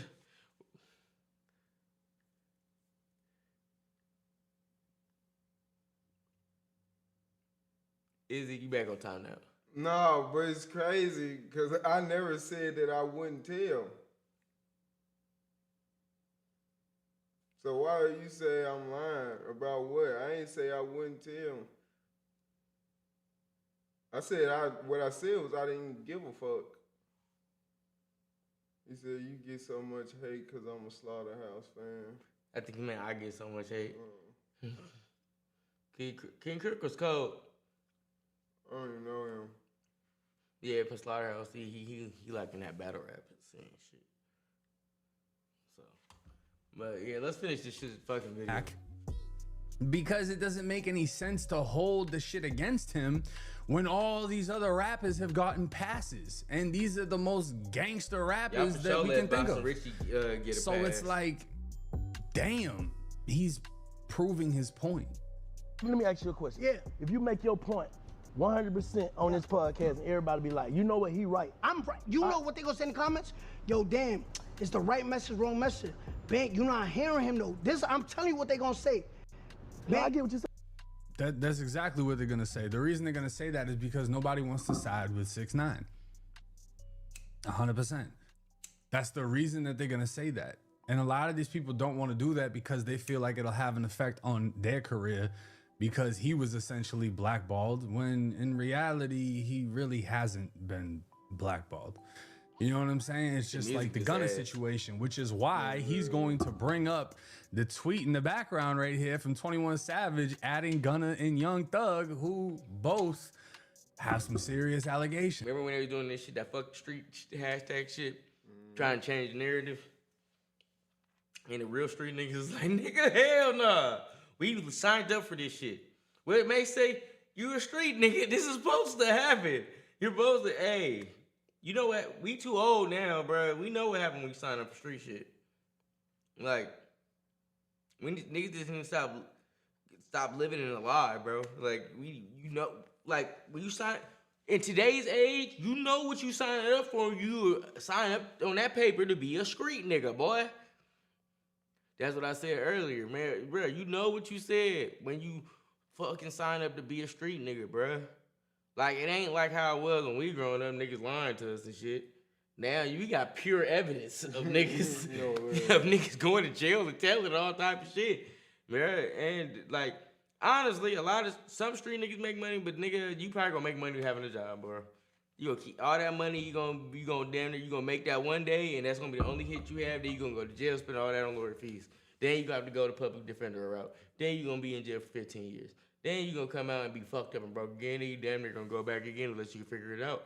So, nigga, hey, take it from up, nigga. Do not be in the street. Oreo Supreme. Shout out to you from the Oreo Supreme. That's your 5. Kind of time Tim is all fuck. It's about to get real. But yeah, y'all, this don't be in street shit. Don't sign up for street shit. Street shit ain't where it's at. So, that ain't my shit. What the fuck? But yeah. Gunna, Young Thug, y'all fix that shit. Y'all love each other. You knew Gunna wasn't no gangster when he told the first time. When he told the first time. And we swept it under the rug for you. We swept that under the rug for you. You know he wasn't trying to leave you to hang the streets. So why couldn't it be fuck the streets when I did what I did? When they did me dirty. But y'all sweet, y'all rat under the rug. So you want to be accepted by basically. No. So that's the thing, No, right? on It's God. a deflection. What BigBank did right there was On God, that's what a lot of the niggas was saying. Like, you can't say fuck the streets when you was preaching all the street shit for years. Like, it don't work. Like honestly, a lot of niggas, man, you shouldn't have said, if you agree with it, you shouldn't have even said nothing. This don't be in the street shit. But you know, niggas want to be street because they feel like that's the cool thing to do is sales and all this other shit. But you feel me? Like, I don't know, bro. It's just, and two, if you was a street nigga and you a rapper, right? You can still rap about street shit, but once you get to that level of you can really rap full time and make a lot of money, just walk away, bro. Just walk away. Man, niggas not doing that. But man, do your fucking time. That's what I say. Cause they not gonna stop doing street shit, but they also not gonna stop telling. So it's like, nigga, but if you not gonna stop telling, y'all need to open the goddamn door for the snitches. But until then, this shit don't make sense. And that's what 6ix9ine saying. Like, nigga, these niggas clearly know how to give a pass for telling. So why am I the only nigga in hip hop that's constantly gotta wear this rat jacket, but y'all saying it while standing next to rats? You can't do that. You can't do that. It ain't no rebuttal to that. I think what the public don't like is the optics of it, what I said earlier, because he sent like 15 people to jail. So I think they feel like it's different when you send, like how Gunna, he sent the whole record label with that one statement. It kind of made everybody have to agree to the pleas, for real. So I feel like with the optics of that, that's why niggas look at his differently. But what you said is also true. So I feel like it's only certain rap niggas that can honestly say something to him. And them not the ones These that are saying the shit, and that's the problem. And that's what he's saying. He said it might just be because he Mexican. I mean, they talk about that too. Like that they bring that up. He Mexican in a black gang. That's the thing. Man, it's just like when it comes to that shit though, that's what he's saying though. It's like, bro, hell no. Cause I mean, Gunna took down YSL with a yes ma'am. But like I said, he get out. It don't suppose as hard as y'all niggas go by snitching, it don't matter how hard he is. Mm-hmm. He told down nigga a whole bunch of other rappers that you ain't gonna listen to no more. But the nigga got 2 #1 albums after he got out. So all I'm saying is if he could get a pass for that shit, it's just like why this nigga still gotta every time he step out rat, but when Gunna jump out, his music ain't good enough to but that's what I'm saying. Fuck the music. That's like the way niggas look at snitching. That's the only reason why Gunna get the pass though. But it ain't supposed to be no pass, and that's why the streets don't make sense. If you a snitch, you a fucking snitch. And two, Gunna stopped rapping about street shit when he got out of jail. Yeah, but you still a rat. But a lot of the Atlanta niggas are not. Certain Atlanta niggas are fucking with him, but a lot of them still ain't. A lot of them still ain't really. Because when he did that tour, he went on tour by himself. Like, niggas was not fucking with that. Yeah, but Atlanta ain't the only place with street niggas. But Ghana ain't iced out. I think he iced out from, well, like for California at least, what I can say. Yeah, but I mean, like I said, bro, this shit broad. It's a lot of street niggas all over the United States. These niggas ain't on one accord, bro. We see that on the internet. So even if California, Texas, and Atlanta ain't fucking with Ghana, if Detroit, Florida, and fucking New York still fucking with him, it's nigga, this shit balanced at that point. I'm gonna tell you this though. When I did go to the concert, because my girl did drag me to the concert. I'm gonna let y'all know. My girl dragged me to the concert. Can't let your lady go to the concert by herself. You fucked up if you do. You asshole. But it was a lot of white people in there. It was a lot of white people in there. No, I feel that, but we also in California. You name California as a place that's not fucking with him. But like when you go to when you used to go to the Address of the Same Caliber show, like a Lil Baby show, it's a lot. It's like a 65-35 30-35 ratio. When I went to this Gunna show, it was like 90-10. I mean, that's cool, but I don't see what they got to do with this nigga getting a pass. Like, he still get a pass, fam. Because at the end of the day, you just said, even though this nigga bumping, once you find out a nigga snitch, I'm distancing myself from him. Yeah. So that's what I'm saying. Even you understand that, bro. I don't give a fuck what this nigga can beat Steph Curry with the jump shot. I ain't gonna lie. I for sure told my girl, it was like, it's hard for me. I don't give a fuck if he's listening, if he's rapping about non-street shit no more.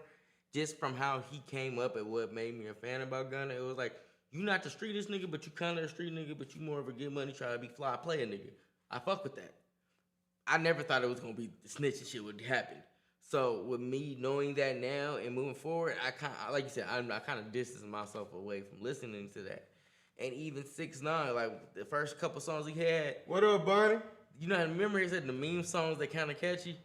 He has them songs. The first album, he had meme songs that were kind of catchy, and I was like, oh, they all right.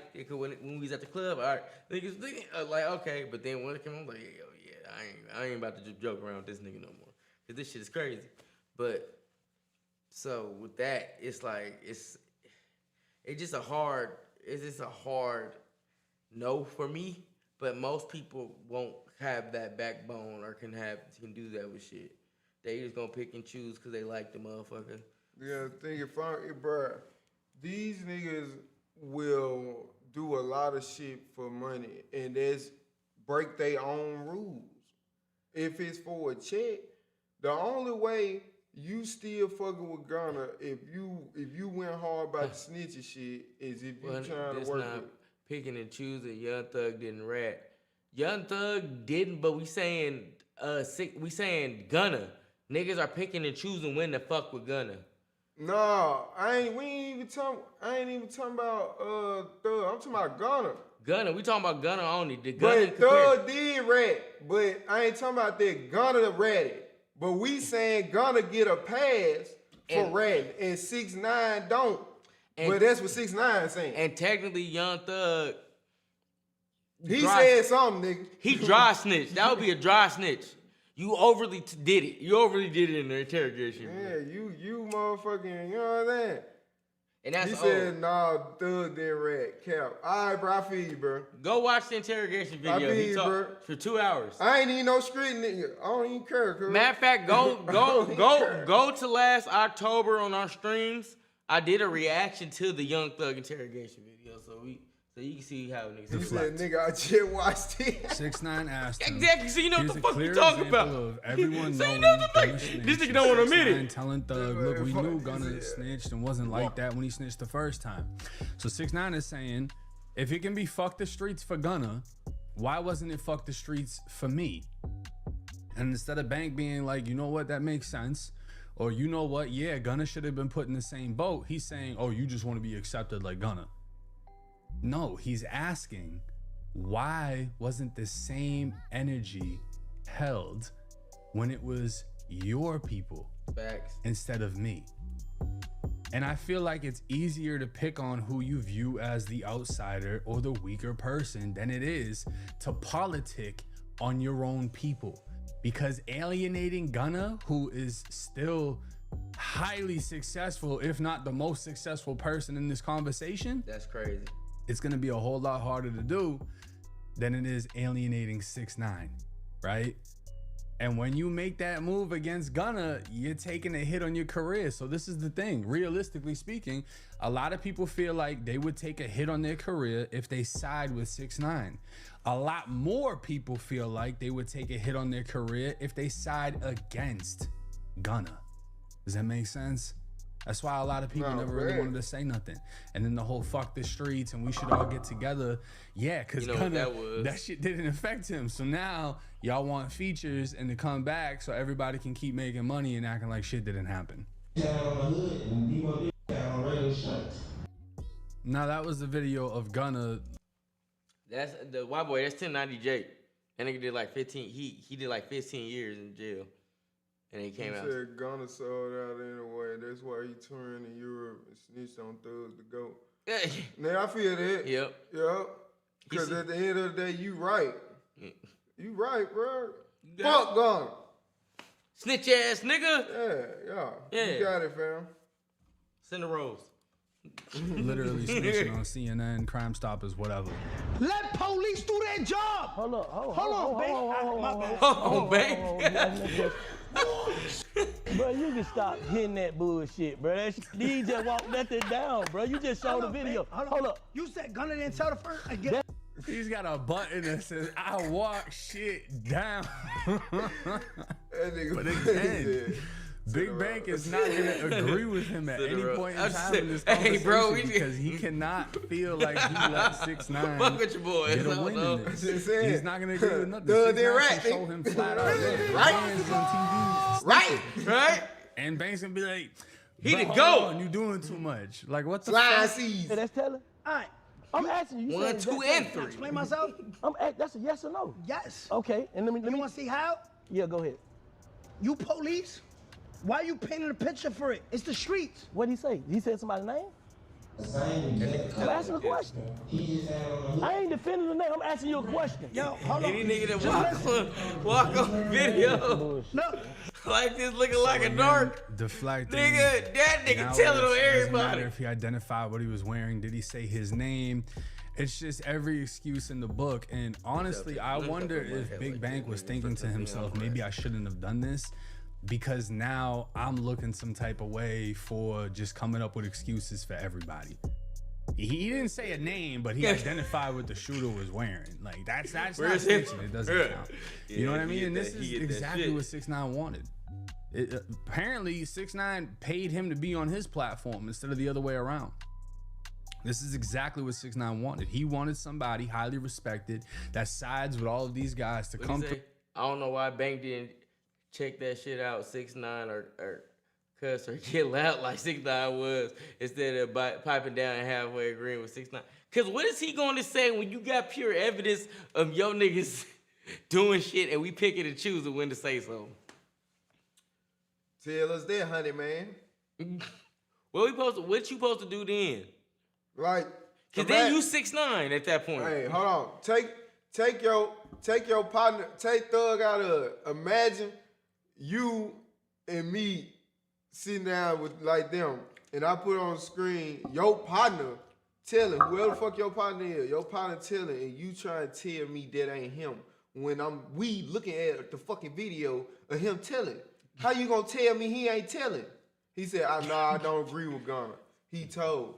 Nigga, that's what we agree with that. That's we all agree to. Your brother said get violent. You lose the argument. This guy hit that nigga. Nah, for real. That's what Honey Man gonna do if he said I would have said, hey, yeah, you right, but this not the same for every single nigga you brought up. And you would have been like Thug then Rat, and I would have been like, what about the play video? the video? I would have played the video. It's like 10 minutes of him trying to tell them who did what and who did with this. They're talking too much. And then what you would have told me about the video, cuz? What you would have said to? He said, I could play the video. Yeah, I could play the video.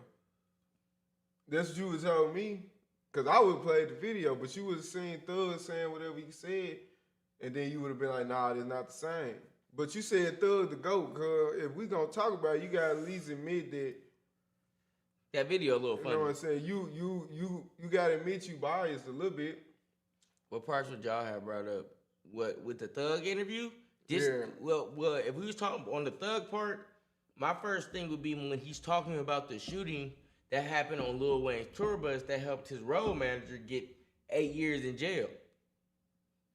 That's the first part. That happened, right? That's the first part. And there's a video of him talking about that nigga said, okay.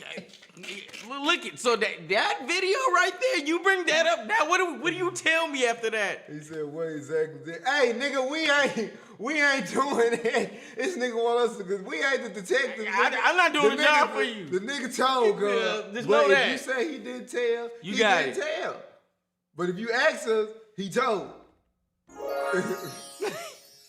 That nigga said, see? Nah, ain't no C, bro. C, you biased. You being biased. We not the ones supposed to be solving the case. But we just saying that's where if you had to interview us, that's where you gotta bring that shit up and be like, if you talk to Bank, how do you explain this then? Like, why nobody said nothing when this happened? Because in actuality, in street culture, that would be considered dry snitching, brother. Because that was like, he didn't mean to tell, but nigga, you just talking, right? Trying to help the situation, but you talk too much. And the information you did give, low-key did help them pinpoint what happened. So, and then the nigga did have to go to jail for 8+ years. So now, nobody said nothing about that. But soon as 6ix9ine say something, now everybody mad at him. So, bruh, it's like shit like that. So what was BigBank supposed to say at that? He's got to get violent at that point, like Kavo said. Like, you just got to, fuck it. And go crazy, man. I don't know. Like, there ain't shit you can do. No, what you do is not pull up to this nigga 6ix9ine Just don't do the interview. No, fact. If I'm a nigga, if my nigga's told and I don't want to admit my nigga's told, I'm ducking a nigga. Nigga, like, hey, come talk about. No, but you know what's fucked up about pull up on your pop. No, you know what's fucked up about this interview? He tweeted, who can get me to talk with 6ix9ine to do an interview? Yeah, I would never did no shit like that. Never. And I know Pop his game breaker. Hey, it's over with. It's over with. It's over with, girl. I'm not linking with no nigga that know my niggas told, and I don't want to stop fucking with my niggas that told. Talking about some look at that footage. Man, I'm about to hit that nigga with a chair. Fuck 6ix9ine, nigga. I'm gonna break the screen. I'm about to pass out. Nigga, this shit ain't going in. None of this shit makes sense. You ain't getting no whole interview exposing me and my niggas, me being biased and my niggas being snitching. Nah, cuz I'm keeping that shit low key. How I'm gonna defend that? You can't. And he sitting up there looking goofy. That nigga said, this nigga is really pressing us about how the young thug tell. I told you he ain't tell, fam. God damn, you got man. it. Thug got it. He ain't tell. What, man? Shout out Thug, man. Shout out Honey Man, man. Damn, he ain't tell, bro. You got it, bro. We making content, nigga. Damn, bro. The man ain't tell. You got it, cuz. Our fault. God. Damn. Try to defend them while he points out every flaw in their argument to their face. Ben and Carter. He said I'm just confused. I feel that. I be like this sometimes too, cuz.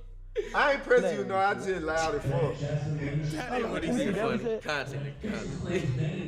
We fuck with you, though, because we live every night, too. Yeah, man. Shout out Honey Man, man. Man, follow the page, man. Tap in every night, man. We talk about Thug every now and then. Yeah, shit, we got it. He said that ain't what he said, and he plays it again. Got a rat. Got a rat. Slime a rat. Oh, man, yo. Fuck his baby mama. I'm not here to defend no. Man, it's saying that guns I can hear what's both wearing red. He said, but he didn't say that to police. This shit just, it writes itself. And this is why you have so many people that were never in the streets that are like, yeah, the streets is washed. And you have a lot of people that were in the streets and they're like, I'm getting far away from this shit. Cause the rules are different. I don't think I'm able to be like, oh yeah, I come from the I don't come from the 90s. Woody is a comedian. I have no idea what life was like in the 90s, the 80s, the 70s. I don't have any idea what the streets were like in the early 2000s. I wasn't in it, you know. I started wilding out like, cause they my show. Really like 08, 09, you know, maybe 07 at the earliest. I was like 13. But I don't have an idea of what anything was like before that, when the shit was supposed to be real and people would actually get whacked for snitching. Like I never experienced that. I never saw that. Nah, for Woody, the real goat. Honest, I never saw that. And he got free. To see somebody like BigBank, who was alive and in the streets back then and doing his thing back then, letting this shit go like it ain't nothing. It just goes to show you the generation shit doesn't really matter. It's just it's always been picking and choosing. It's always been Nah, he didn't say it. It was Whoever your favorite nigga is, it was the reporter. Whoever your favorite nigga is, you know, even with the Larry Hoover situation, the newspaper said Hoover identified the people that shot him. But everyone said, oh, Hoover didn't say it. The news said it. The news is lying. The news, it's whatever excuse can be brought up. Same thing with Gucci Mane. They said, oh, Gucci Mane didn't snitch. His security snitched. His security were ex-police. No, nigga, we saw that Gucci shit. is the one that 4K, said it. His nigga. Security wasn't even in the room. So people will come up with we didn't know that shit now. Hold on now. They favor before they even know the facts. Now. Just because they can't let it happen. I know that nigga. They can't let their idol be on the same level as 6ix9ine. We knew Gunna wasn't no gangster when he told the everybody first knew time. that though. That shit been out. That But shit you been just out. said Gunna didn't rap. I ain't think he did. Yo, this I ain't shit never is listened crazy. to it. Nigga, what? Give it a break. I ain't never. He had to step in the pool. That nigga said, I ain't think he did. He said, nigga, you ain't think he...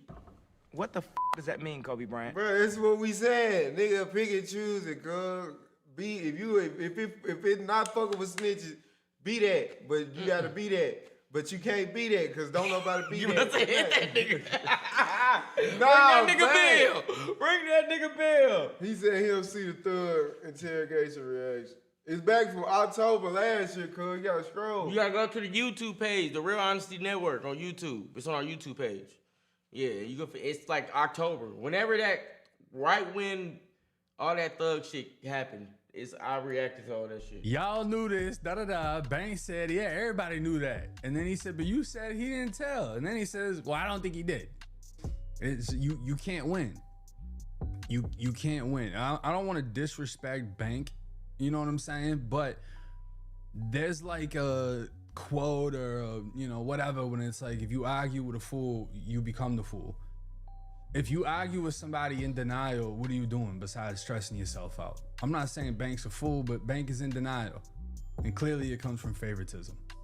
He's not going to go against his own people for 6ix9ine, no matter how much it makes sense, no matter how logical it is, no matter how much proof is put in front of him. That's understandable.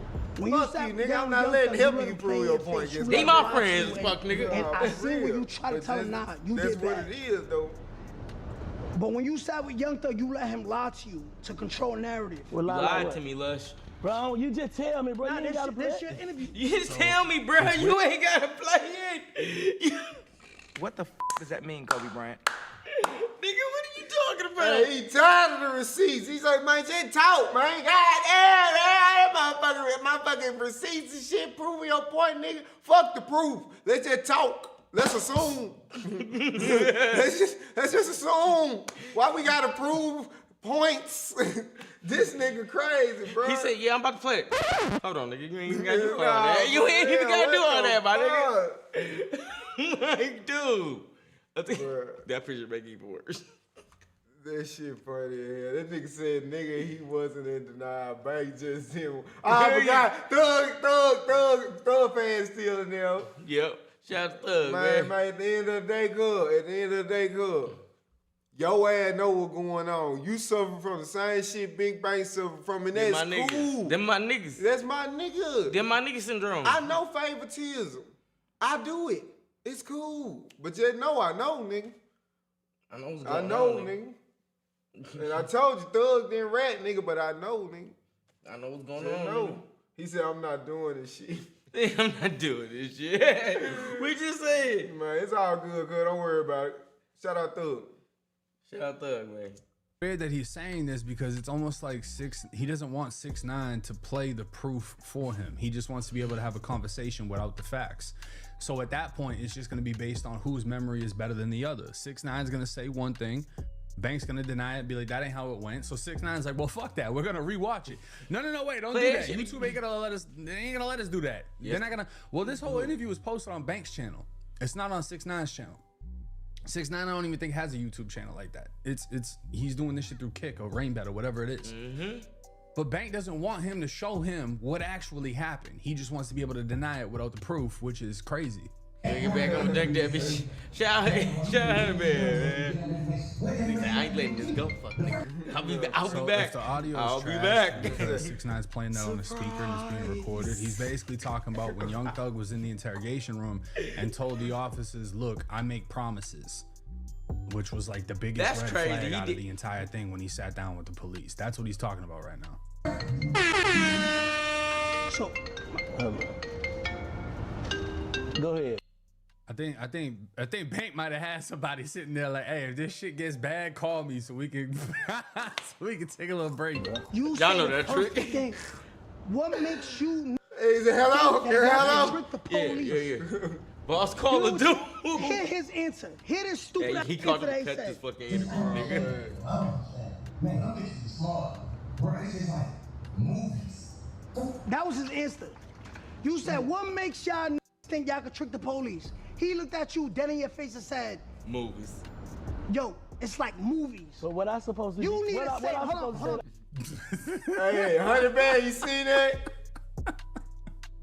100 man, my bad. I said 100 man. I'm starting to feel bad for Bank, bro, because I feel like he's up there trying to defend the wrong people. If I'm being honest with you, Bank kept it. When he asked that question, Bank was keeping it real. He was like, you know, you're facing, speaking of Thug, you're facing this controversy because you thought you could spin the police. What makes you think you could spin the police? Like, you should have never had that conversation. And Thug said, movies. Let's put me and Gucci side by side.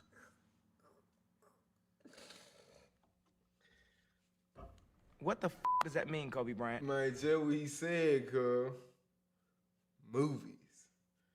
I feel him though when I was like 9. Hell no! Trash ass nigga. I can't believe that. That nigga said I watched Goodfellas and shit. Why can't I do it? They all died. Cause Martin Scorsese didn't direct your life, nigga. That's why you couldn't. Even in Goodfellas, nigga, Tommy died. Nigga, I forgot all the brother name. Then that nigga, that's the only nigga that got away. The nigga that told. Yes. So, back to our point. But shout out Thug though. That nigga had to move to like. That nigga said spoilers. Man, nigga moved to Oklahoma. Oh, you ain't seen Goodfellas yet, bro? What the fuck? Next time you come here, we gonna watch it before we gonna put you on. Watch the whole movie. It's a good movie. Me and Gucci side by side. I changed the non-Trey Blood's life, right? Gucci Mane changed Pooh Shiesty life. There's videos of Pooh Shiesty right now, not having nothing. Gucci Mane can put in a 1017 chain on him, right or wrong. Hey, y'all help us get to 1,000 likes on TikTok. Share the video for us, please, and thank you. Let him cook. He's, you know, 6ix9ine did what he did to 9 Trey to them Billies. Gucci Mane's doing what he's doing to them Memphis Discord, hitters. fuck niggas. You're welcome. Now, a couple years later, Pooh Shiesty robbed you. He made a whole song saying, yo, I put money in your commissary. Y'all did this. You did all that, and you still signed me. Gucci never said your name, though. You responding to Gucci? Gucci Mane never said my name. What's your point? What's the point? So you can't go and say, yo, I did all this for you. Why you do me wrong if I can't say it? What's the okay? What's your okay? I changed these niggas' life. They was doing me dirty. So why Gucci? You can't make excuse for Gucci and I make. Who making excuses for Gucci though? Again, what 6ix9ine is attempting to do is what Bank is refusing to do. And I've said this like 1,000 times already in this video. He just pointed out exactly what he's trying to point out.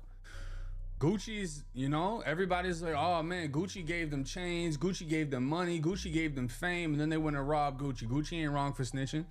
Well, 6ix9ine changed a whole bunch of Billy's lives that were sitting in Brooklyn and wherever else, broke as fuck with nothing going on, had them traveling the world, had them up on stages, this and that, put jewelry on them, whatever.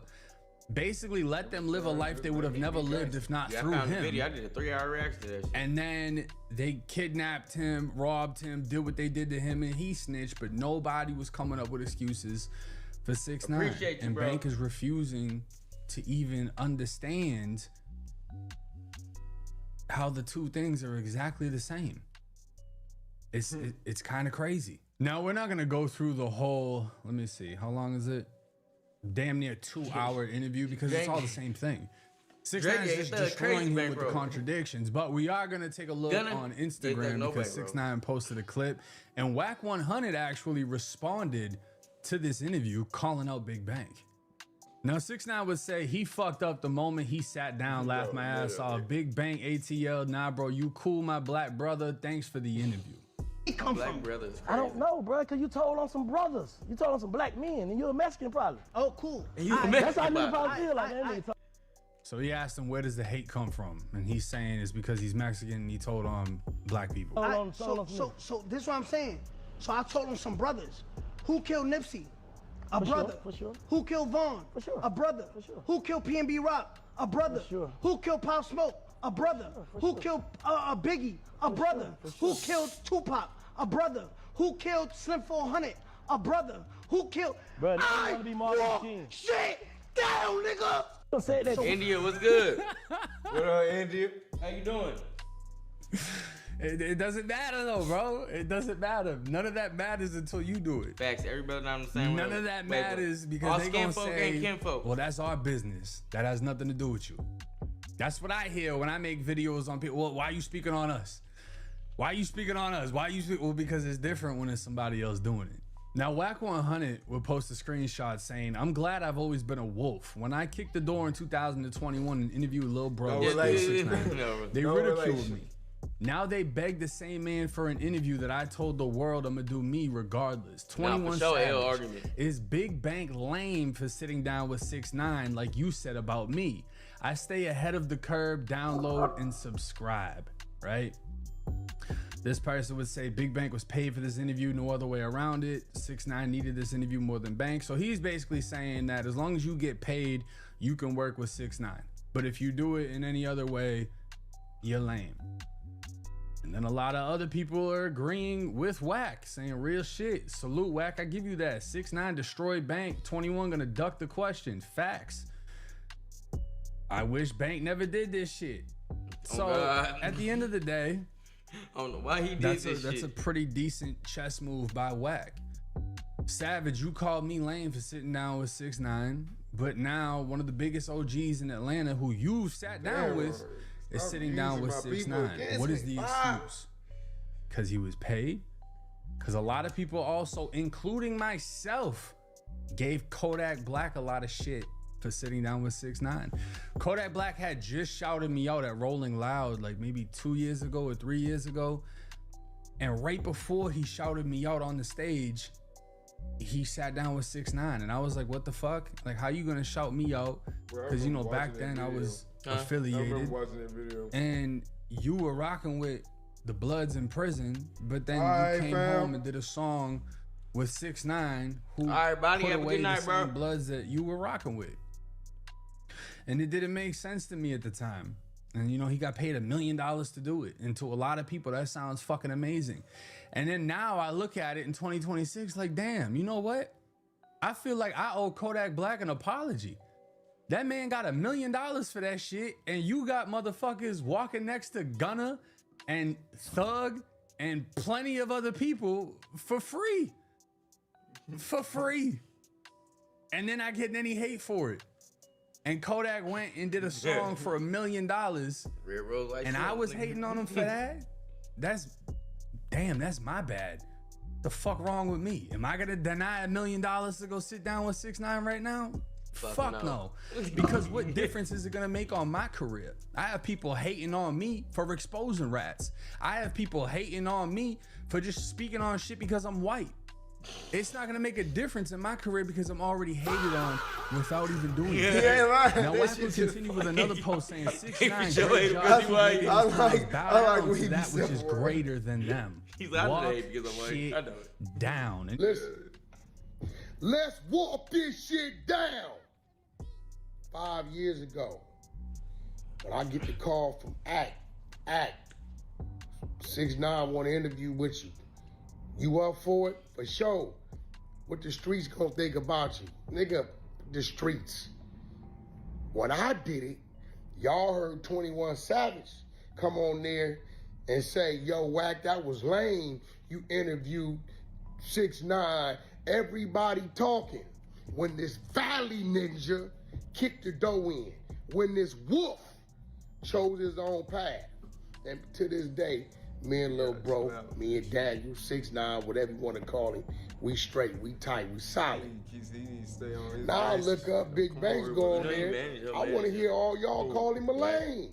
Because there's no reason to talk to 6ix9ine. He ain't did nothing new but continue to grow and flourish in his career. It ain't been no new this and new this. The people still in jail. Male murder out, ain't said nothing, did nothing, ain't gonna do nothing. Over there trying to figure out where he gonna get his next meal. Listen, man, out there to the kids. What the streets is telling you to do, what you can do, what you can say, what you can't say. You do what you do. You gonna get shot.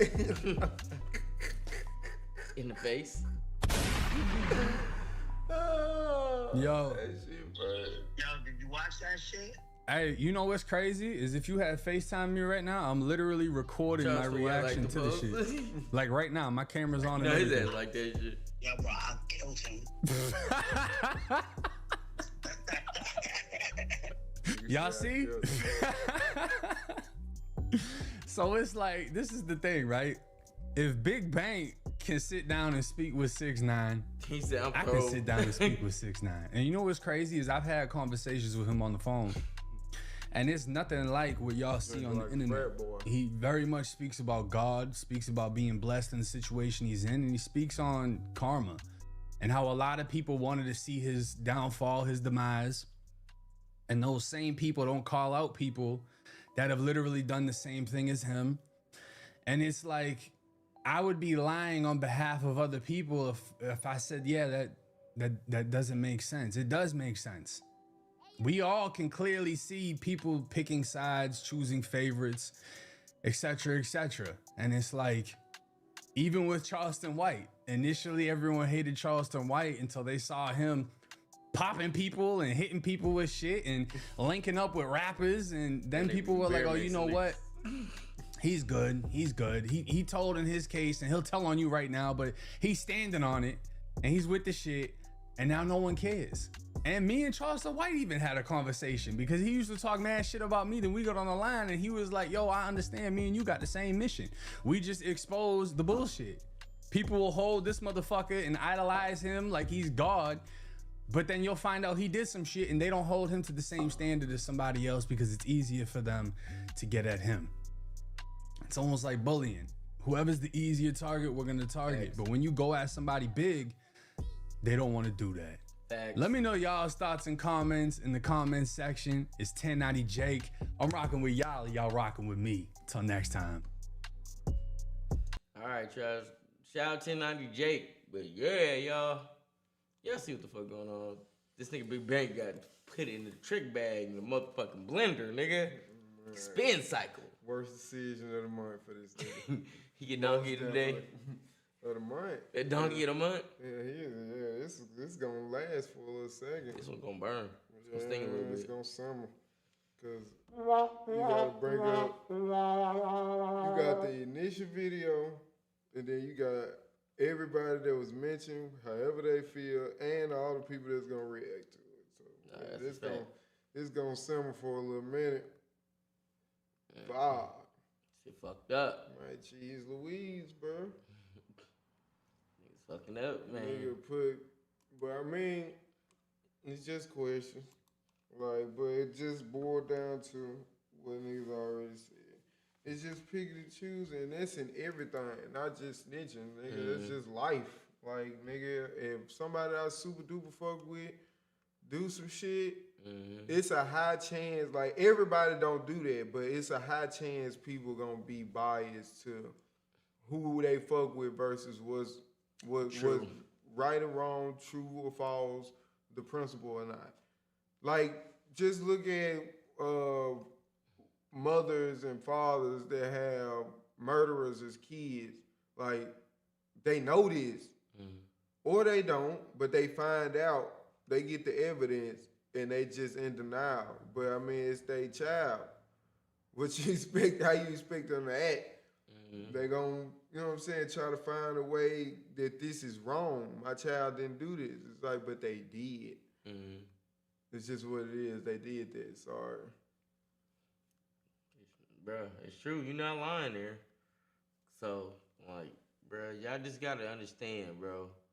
We can't pick and choose, especially when there's a video evidence of niggas doing shit. Oh, what the fuck that is? Go on. What that?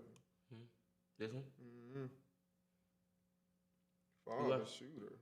What the fuck that mean? He protecting his kid. No, I think this one we watched when the nigga shoot his dad. No, there was, in the title was the nigga shot his dad. This shit say deadly his father shooter. And this nigga Mexican. They was black. Hey, yeah, shit.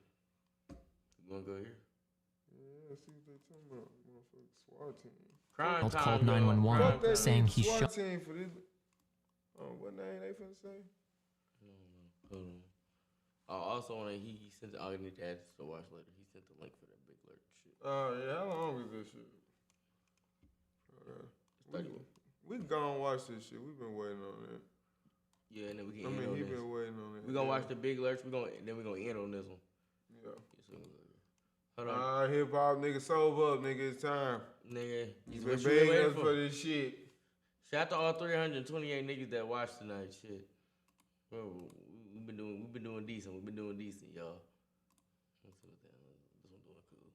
I don't know why they hate us on the vertical stream, but the other one, I mean the horizontal, the vertical one we're doing good. Yeah, cause it's up to date. Motherfuckers, fuck it. Nigga like the way that view set up. I prefer vertical too. Nah, it's easier to watch. W328 on God. Alright, let me go back to this shit. Hold on. Check one thing with this shit. Oh, we got a diamond? Oh shit. Alright. Shout out to whoever sent the diamond. Shout out to the rose. Alright, y'all. This is the LA rapper who turned cannibal and ate his roommate, Big Lurch. God damn it. I forgot the nigga ate his roommate. Yeah. Alright, y'all. We about to see what happened with Cuz. From the outside looking in, Big Lurch was one of those artists people just knew was built for greatness. He had that rare kind of presence, the kind that made people stop mid-conversation when he walked in a room. At 6'7", he was literally larger than life, LA. And his music matched that same energy. In the horrorcore lane, he wasn't just participating, he was pioneering, pushing the dark, eerie style of rap into new territory. Coming out of Texas, he had the talent, the image, the momentum, everything an artist needs right before the big explosion. But behind all that potential, something darker was Nigga, I'm not tripping. This right at the Drake. moment when the door to worldwide I'm fame sorry, was what cracking open for him, drugs crept in and started pulling everything apart.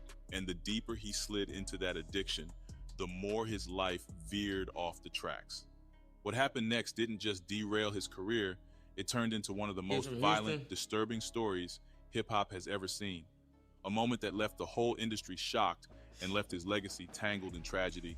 This is the strange, haunting story of Big Lurch and how a spiral into PCP turned a rising rap star's life into a nightmare no one could have predicted. Y'all So stay the away story from of Big Sherm. Lurch really starts long before the Man, name ever honestly, hit a stay track. away from drugs Back if when you he was can, still fam. Antron Singleton, this kid It's from the addictive. Frazier Projects in East Dallas was already your whole showing life. signs he was wired differently. Dang. While most 7-year-olds were outside chasing bikes and ball games, he was in his own world scribbling poetry. Raw little pieces that started sounding more and more like the hip-hop exploding all around him. By the time he hit his teens, those poems had shifted into full-on rap verses. At 15, he was already stepping on stages as G-Spade, trying to carve a lane of his own. But people didn't just notice his rhymes, they noticed him. At 6'6", towering over everybody in the room, folks started calling him Big Lurch, just like the huge, ghostly butler from the Addams family. And honestly, once that name stuck, it became part of the whole aura he carried. In the late 90s, that aura started moving him into real momentum. His music came from where he came from, harsh realities, heavy drug scenes, the hustle, the danger. It was the kind of storytelling that made people lean in. Damn. Eventually, his sound caught the attention of a young, hungry producer named Rick Rock. That connection pulled Lurch out to Oakland, where a new chapter waited. By 1996, he wasn't just trying to blow up solo anymore. He helped form a group called Cosmic Slop Shop with Rick Rock, and another member. The name came from the studio where they all first linked up, Slop Shop Recording Studios, but their energy was darker, more experimental, almost psychedelic in a street sense. Fans caught on quick. Their single Sinful made real noise, climbing onto the Billboard charts and putting the group firmly on the map. But that rise happened during a heavy moment in West Coast rap. Oakland and LA were drenched in conflict, drugs, and tension that you could feel in the streets and hear in the music. Cosmic Slop Shop's sound carried that tension, sharp, chaotic, emotional. And just like the cities shaping them, the group couldn't hold itself together. By 1999, after a strong run and a solid 1998 album, The Family, everything fell apart. Damn. Even with the breakup, Big Lurch was still in the industry, still recognized as a real voice. But behind the music, there was pressure to make faster money, to keep up appearances, to feed habits that were growing bigger than him. And he wasn't the only artist feeling it. Hip-hop itself was shifting. Tupac and Biggie were gone. Suge Knight was locked up. Gangsta rap wasn't running the mainstream the way it once did. Right then, along came Eminem with the Slim Shady LP. Wild, graphic, almost cinematic storytelling about violence, trauma, and nightmares come to life. That wave cracked open a subgenre called horrorcore, and by 2000, it was pushing into the spotlight. Lurch dove straight in, rapping about real serial killers like Jeffrey Dahmer and horror icons like Freddy and Jason. For real. He was helping shape the very edge of that new sound. But even with all that momentum, new lanes opening, a unique voice, a rising reputation, superstardom kept slipping just out of reach. And then, everything changed. A terrible car accident set off a chain of events that would drag him into one of the darkest chapters hip-hop had ever seen. A spiral that ended not in fame, but in tragedy. Make it more like in the year 2000, Big Lurch is leaving his own 24th birthday party, cruising home, probably thinking the night was ending on a high note. Then out of nowhere, boom, he gets slammed from behind by a drunk driver. That crash wasn't no little fender bender either. His body took real damage, the kind that leaves you laid up and fighting through a broken neck and all kinds of pain. Doctors threw prescriptions at him left and right, trying to calm the storm going on in his body. But none of it touched the pain the way PCP did. And that's where everything started slipping sideways. Sure, PCP dulled the hurt, but the trade-off was brutal. Hallucinations that felt too real, too sharp, too vivid. Before long, that madness started leaking into his music. His lyrics got darker, way more twisted, like his mind was stuck between nightmares and reality. iHeartRadio's Jake Brennan summed it up perfectly. He said the drug made the dreams wild, and he wasn't exaggerating. Lurch started talking about Silence of the Lambs type visions, Chianti, fava beans, crazy imagery, and wild fantasies that didn't sound grounded in the real world at all. Brennan said the man stayed high for weeks, barely eating, drifting deeper into delusion. Now, a lot of people hear that and wonder why he didn't just stick to real medication. Why turn to street drugs when he could have asked for proper treatment? But that question hits different when you understand the system he was walking into. Back in 2005, the National Academy of Medicine put out a major report confirming what Black folks had been saying for years. Racial and ethnic minorities often get lower quality healthcare than white patients, even when income, insurance, age, and condition severity match up. In other words, the problem wasn't in people's heads, it was happening on paper. Researchers dug deeper using something called the implicit association test. They showed doctors a mix of Black and white faces alongside pleasant and unpleasant words, asking them to match things quickly. The results were telling. Just like the general population, doctors found it easier to pair white faces with good words and Black faces with bad ones. That means implicit anti-Black bias wasn't just a social problem. It was sitting right inside exam rooms. Legal scholar Dana Bowen Matthew pointed out that these hidden biases help explain why minorities receive worse care overall. If the people responsible for healing you unconsciously see you through a tinted lens, that lens becomes the root of unequal treatment. So the reality is simple. America's healthcare system just doesn't treat every community the same. So when Antron Singleton turned to PCP, it wasn't just him choosing a high over a prescription bottle. For a lot of people who look like him, the system feels like a locked door, slow, dismissive, or straight up negligent. That kind of pressure pushes desperate people into desperate options. Still, through all of this, he knew the dream had to keep moving. Music was the one thing he refused to give up. So he did what countless hungry artists did. He packed up and headed to Los Angeles, the land where careers either take off or crash hard. Once he landed in LA, he moved into a house with some guys he met out there. They were gang members, and while that might have sounded messy, at first everything clicked. He got signed to a new label, started networking, and collabing with other rappers. For a moment, it really looked like things were lining up, but there was a catch. Even though he had his own history with gang life, Antron always wanted music to stay business. Strictly professional, no street politics, no drama, just work. But as he started noticing how deeply the label, its owner, and even some of his collaborators were tied into local gangs, that old tension crept right back in. It was the kind of environment where one bad step could drag you into things you never planned on touching. And as rough as his past was, it still didn't prepare him for what came next. It's April 9th, 2002, and Big Lurch is sliding through South Central to link up with his boy, Thomas Moore. Moore lived with his girlfriend, 21-year-old Tanisha Isaias, right there on 108th and Figueroa, a spot where the streets don't sleep. You had the Harbor Freeway humming on one side, 2 liquor stores on the other, and a run-down hotel sitting like it's seen too much. It was one of those blocks where the concrete got stories of its own. Lurch wasn't just pulling up on some random drop-in. He knew Moore through the music game, and he'd been in the area working on an album. Tanisha wasn't around that night anyway. She was out with her 2 kids, visiting a friend, leaving the apartment to the homies. While they were chilling, Antron started opening up about what he'd been doing to take the edge off. He said he only drank and smoked weed on a normal day. That was his version of having fun, but he admitted that night was different. He'd folded to the pressure and hit some PCP, and this wasn't some one-off thing.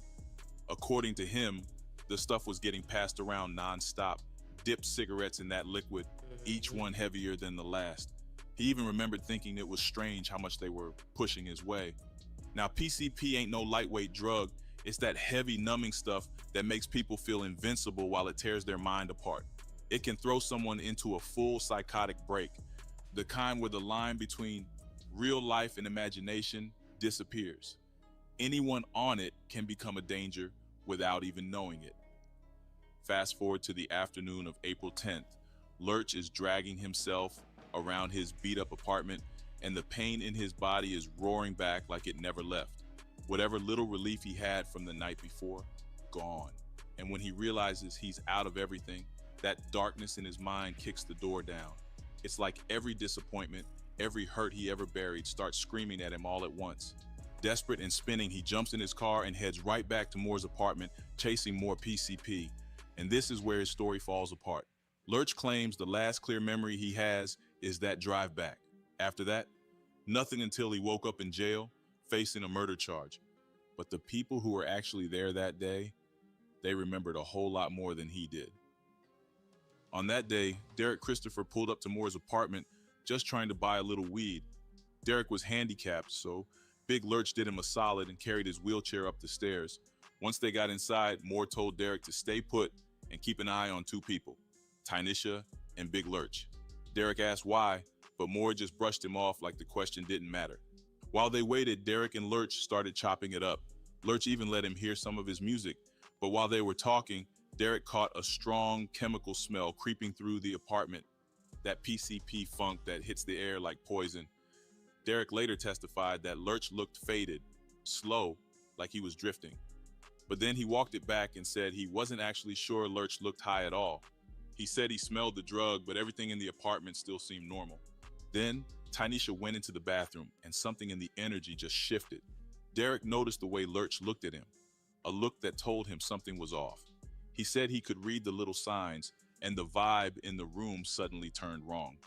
That's when Lurch leaned in and said something that made Derek's stomach drop. He said he was about to get him some pussy. At that point, Derek knew he had to dip. A neighbor, Tina Hardaway, helped him downstairs. As he was making his way out, he heard someone upstairs yelling for someone to stop. He didn't look back, he just left. Meanwhile, inside the building, Hardaway had just come home. Right after walking in, she heard this loud bump coming from Moore's apartment. A little later, she saw Lurch step out of that same unit. He had pants on, no shirt, and gloves covered in something red. 30 seconds later, he walked right back into the apartment. This time, she heard water running like someone was washing something off. Almost an hour later, Lurch came outside again, but now he was completely naked, covered in blood, and chewing on something. He walked downstairs and right out onto the street like he was in a trance. Hardaway didn't hesitate. She called the police. Around 1:30 that afternoon, Tanisha's friend, Alicia Allen, tried calling her. Instead of Tanisha or Moore, Big Lurch picked up the phone. Allen asked for Moore, and Lurch told her he and someone else went to the mall. When she asked who was in the apartment, he said it was just Tanisha and Derek. Not long after, Allen was over by 110th and Hoover when she ran into Derek. He told her she needed to check on her friend because he'd heard her screaming. That set off alarms for her. She rushed straight to the apartment complex. As she arrived, she saw Lurch walking out again, still nude, still covered in blood, drifting down Figueroa while staring at the sky and fiddling with his hair like he wasn't even in his own body. Allen flagged down a police car immediately. She also told them Moore and Lurch had been smoking way too much Sherm. Allen made her way inside Moore's apartment, and the first thing she noticed was the sound of the shower running. She stepped in and... Hey, honey man, you see what we talking about though?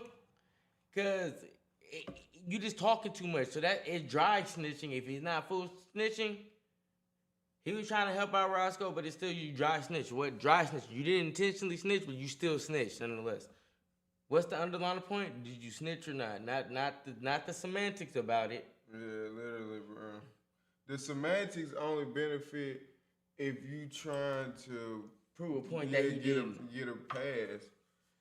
Which you could give him a pass, but you just gotta say 6ix9ine right if you're gonna give him a pass. Yeah, two things can't be true here. So, but if you know, like I said, he ain't right. And he said, yeah, he did snitch. Yeah. He said, yeah, he snitched on accident. Yeah, girl. We just want you to see for yourself. Yeah. And it's Big Lurch, if you know who that is. Yeah, we watching a documentary on here. Where's Hip Hop was telling us about the documentary. So we watching. He ate his roommate. Face. So, yeah. It sounded like he did some creepy shit too. And saw a closed door with blood smeared all over it.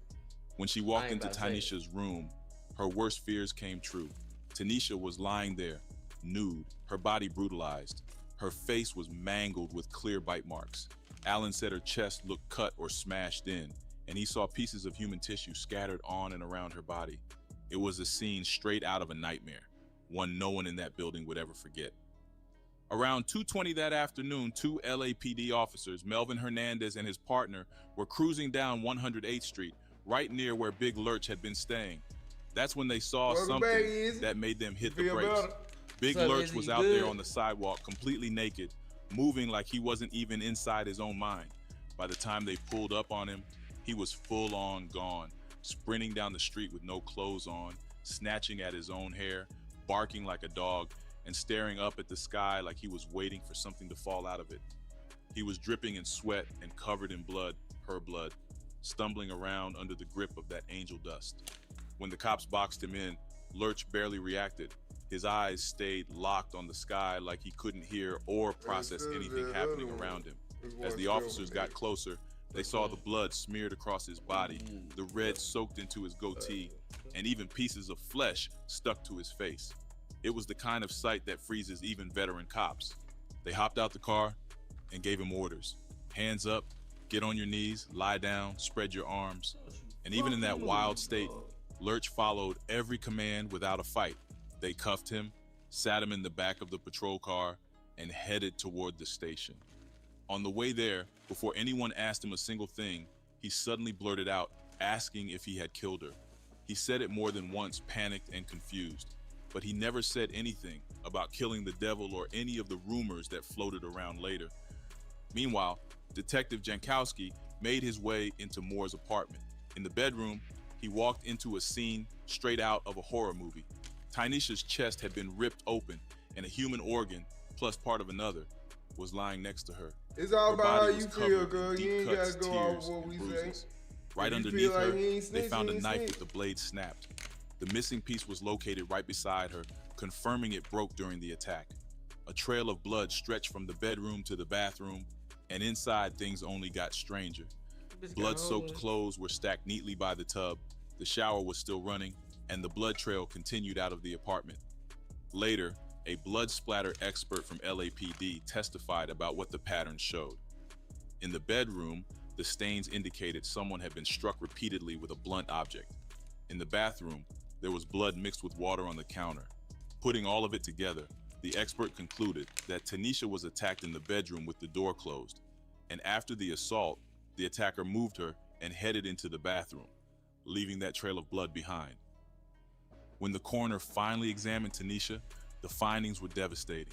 Her face alone told a story of pure brutality. She had contusions everywhere, layers of abrasions, and deep cuts concentrated mostly on the right side, the side that clearly took the hardest hits. The trauma was so vicious that her facial bones were broken, and one of her teeth had been partially knocked out of place. Underneath her scalp, the damage continued, swelling, brain contusions, and internal injuries that showed just how hard she was beaten. The left side of her face wasn't spared either. She had a large laceration, heavy bruising, more cuts above and even on her eyes, and multiple sharp injuries around her nose. The coroner explained that many of these cuts weren't stabbing motions. They were slicing motions, like someone dragging a blade across her skin. Even her right ear had an abrasion. Moving down, the injuries got even worse. A sharp object had been used repeatedly on her neck, leaving behind both shallow and deep cuts. Her shoulder was damaged and her neck vertebrae had been fractured, a sign of tremendous force. The right side of her torso had a huge, deep wound surrounded by more of those shallow slicing cuts. On her left hand, she had defensive injuries, proof she fought for her life. Then came the part that shocked everyone in that courtroom. Her chest had been opened up with a massive 9-inch wound, surrounded by more cuts, and her right lung had been removed. The coroner explained that removing the lung would have sliced through major blood vessels, causing her to bleed out within seconds or minutes. That meant every other injury, all the cuts, fractures, bruises, had to have happened before the lung was taken out. Pieces of that lung were later found inside the apartment, but the most disturbing detail came later from the medical examiner. Antron Singleton had flesh and blood in his stomach that did not belong to him. In their conclusion, he had eaten part of Tanisha's body. That's what pushed the case into national headlines, the idea of drug-induced cannibalism. Antron, however, tried to tell a different story. He claimed the tests were wrong and that the flesh belonged to him, and police told him his stomach acid somehow mixed their DNA together. But the authorities weren't buying any of that. To them, it was simple. Tanisha was murdered, part of her was eaten, and the man they found walking naked in the street, covered in her blood, with her organ in his system, was responsible. Now, Lurch finally woke up after being in a PCP-induced coma for 2 weeks. And when he came to, he had to face the truth that he wasn't just being accused of murder. They were calling him a cannibal too. He had no memory of anything. 2 whole weeks of his life were just gone. He also realized he already had legal representation. His lawyer was Milton Grimes, the same man who represented Rodney King and owned the record label Antron had just signed to. That was a heavy realization in itself. Doctors were giving him haloperidol, a strong antipsychotic used to calm violent psychosis and restrain people chemically, especially in cases involving PCP. It can sedate someone, slow their thinking, mess with their coordination, and keep them from interacting normally with the world around them. His lawyer pushed the strategy early. Make everything look as extreme as possible so the court would send him to a psychiatric hospital instead of prison. Haloperidol is one of those old-school, heavy-hitting drugs used for acute psychosis or to chemically restrain someone when staff need to control their behavior. And chemical restraint has a very specific meaning. The Joint Commission, the same organization that sets safety standards for over 22,000 hospitals, defines it as using medication strictly to restrict someone's movement, behavior, or ability to interact with their surroundings, not as part of regular treatment. And in Antron's case, that's exactly what they were doing, keeping him sedated, controlled, and manageable, while the legal storm around him kept growing. Now, when it came time for the defense to step up, The whole courtroom could feel the tension shift. Big Lurch, Antron Singleton, had already tried to plead not guilty by reason of insanity. He swore he was so deep in that PCP fog, he had no clue what he was doing. But the court wasn't buying it. They ordered a psych evaluation, and even with all that heavy drug use, doctors still declared him mentally sound. Antron kept saying the same thing. He remembered nothing from that night. Nothing. And he tried to point the investigators in a different direction too. Said there were pit bull puppies in the house, and maybe they should check Tynesha's bite marks because maybe a dog did it. When trial day came around, he tried the insanity defense again. But California don't play that game when it's voluntary drug use. The only exception is a documented mental illness. And here's the twist. Antron did have one. Dude had been hospitalized twice for bipolar disorder.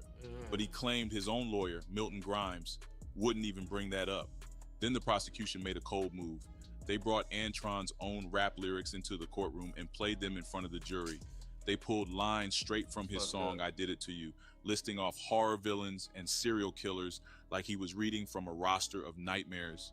When Grimes finally got his turn, he painted this picture of a man completely destroyed by a 5-day PCP binge. He told the jury PCP drags people back into their most primal, animalistic state. That Antron was so gone, he could no longer think or act like a human being. According to him, that's exactly where Antron was mentally when the killing happened. Still, the charges were heavy.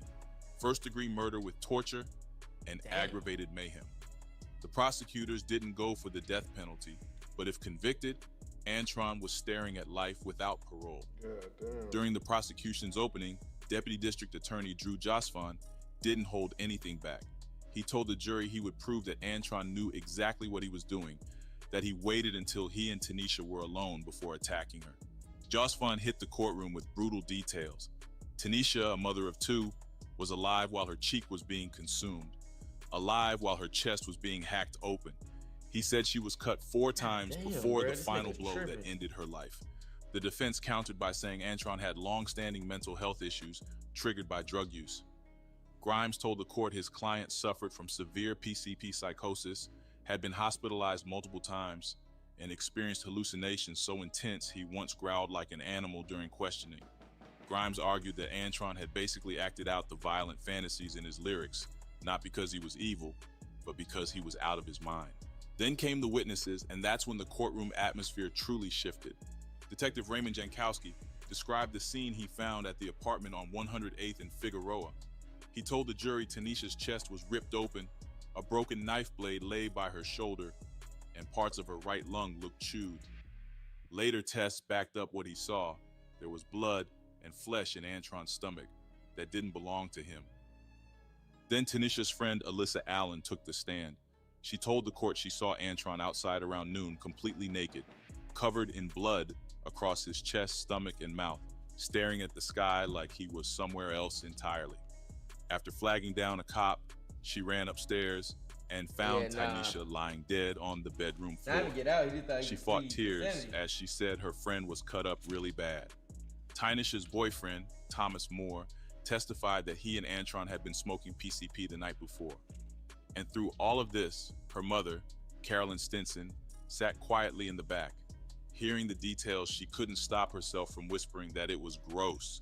She said the police told her not to believe the rumors, but in that courtroom, reality hit her in the face. When the jury came back from lunch, it didn't take long. They found Antron guilty of first-degree murder, torture, and aggravated mayhem. The judge handed down 2 consecutive life sentences with no chance of parole. But the story didn't end there, not for Antron, and definitely not for Carolyn. Antron later claimed that Milton Grimes intentionally sabotaged the case to gain leverage somewhere else. Carolyn, on the other hand, didn't believe Antron killed her daughter at all. She said he was high, saw a piece of lung on the floor, and might have mistaken it for food, not realizing what he was doing. Carolyn believed the real danger was Tanisha's boyfriend. She said he was abusive, and Tanisha had planned to leave him that same day. She listed all the evidence she believed was ignored. A kid's scooter with a bloody handprint that wasn't Antron's. A neck injury on Tanisha that looked like it came from that scooter. PCP levels too high to come from smoking. She suspected it was poured down her throat. A footprint fingerprints on doors, and a shoe by the back door. DNA that was collected but mysteriously lost, and what they did test didn't match Antron. To Carolyn, the brutality wasn't the work of someone high. It was the work of someone full of rage. She said no one listened, no one looked deeper, and her daughter's story was never fully told.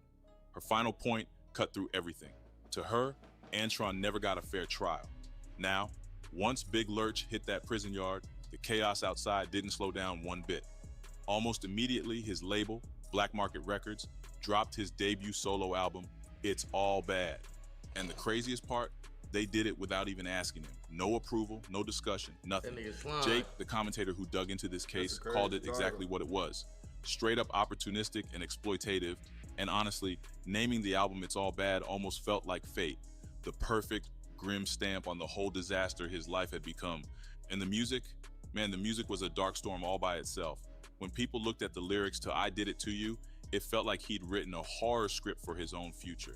He was name-dropping Jason, Freddy, Dahmer, then talking about being a vampire who can't pass up fresh meat. The whole thing hit different once the murder came to light. But this tragic mess didn't end with the conviction.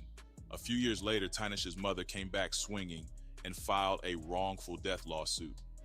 And she didn't just come after Singleton. She pulled everybody into that courtroom. His bodyguard, Stress-Free Records, Death Row Records, and even Tynisha's boyfriend. It was set up like one of those big RICO-style cases, trying to show everybody was part of the same dangerous machine. The lawsuit claimed something wild, that the record companies actually supplied Singleton with drugs to push him deeper into violent behavior, thinking it would make him more marketable as a gangster rapper.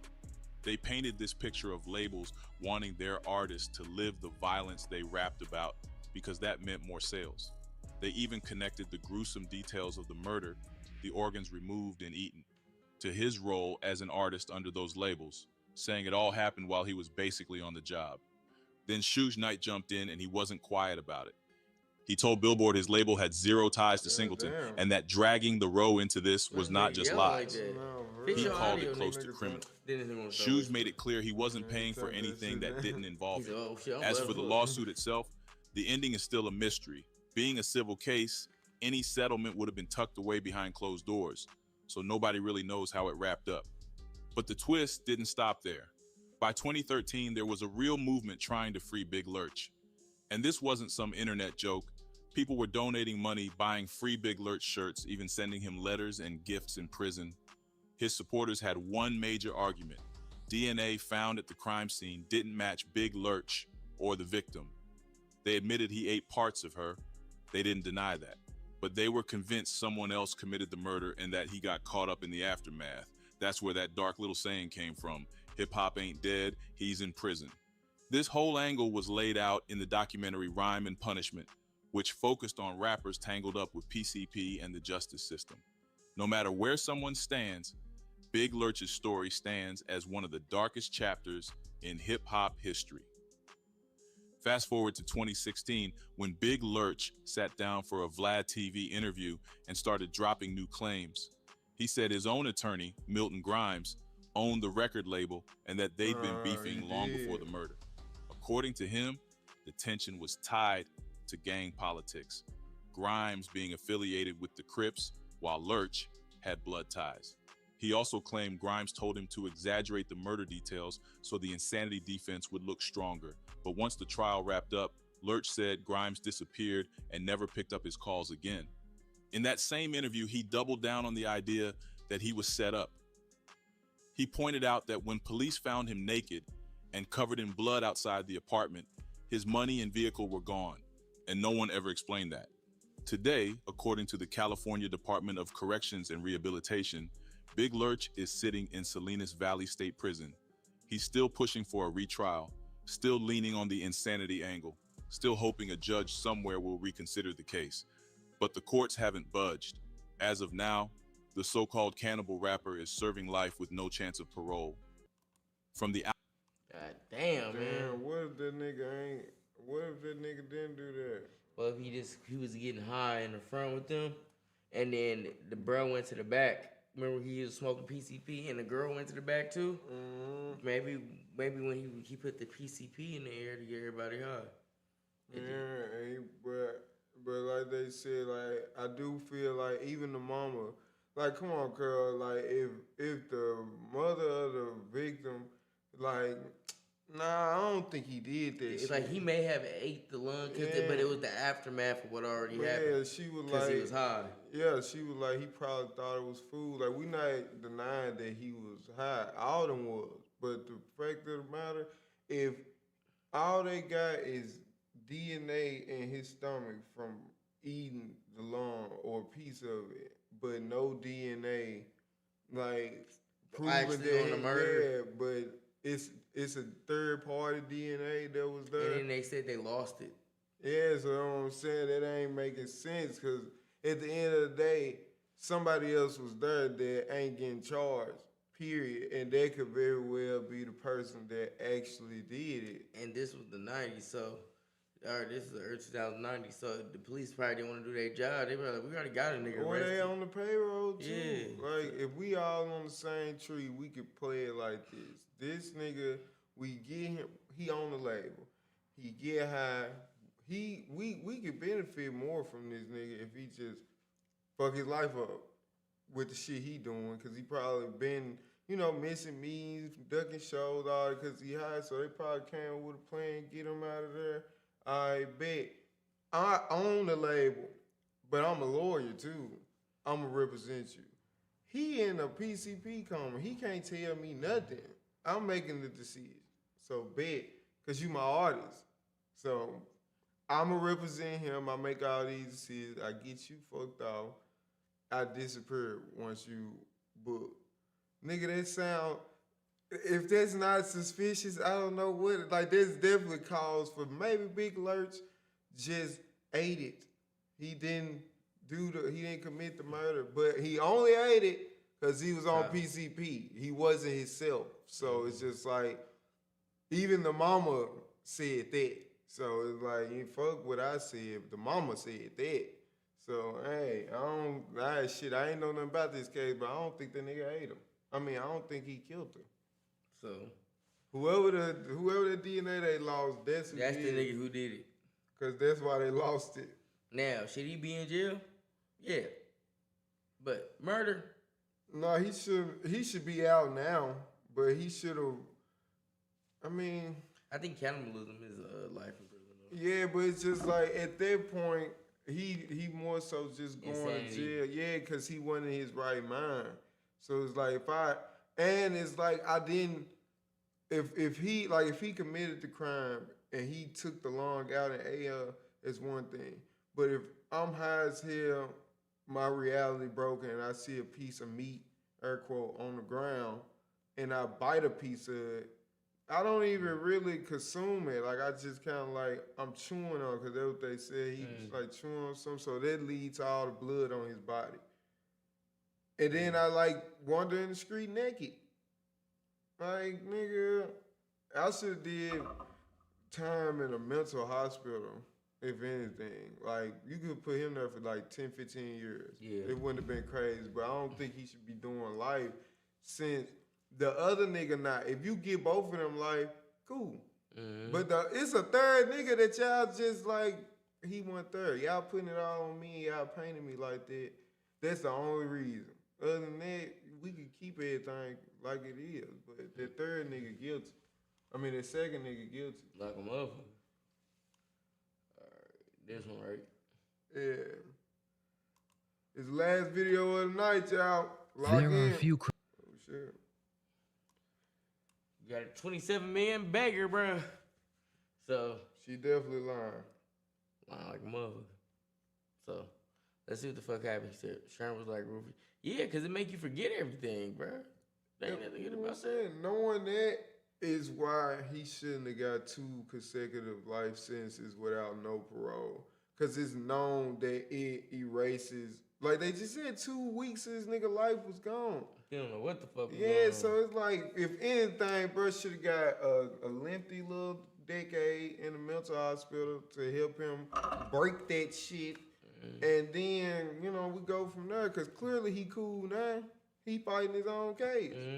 He been reading and shit, getting his bag. Yeah, so it's like, man, no, because like I said, we put out, if that's our people, we'll feel different. Like, that's my uncle or my granddaddy type shit.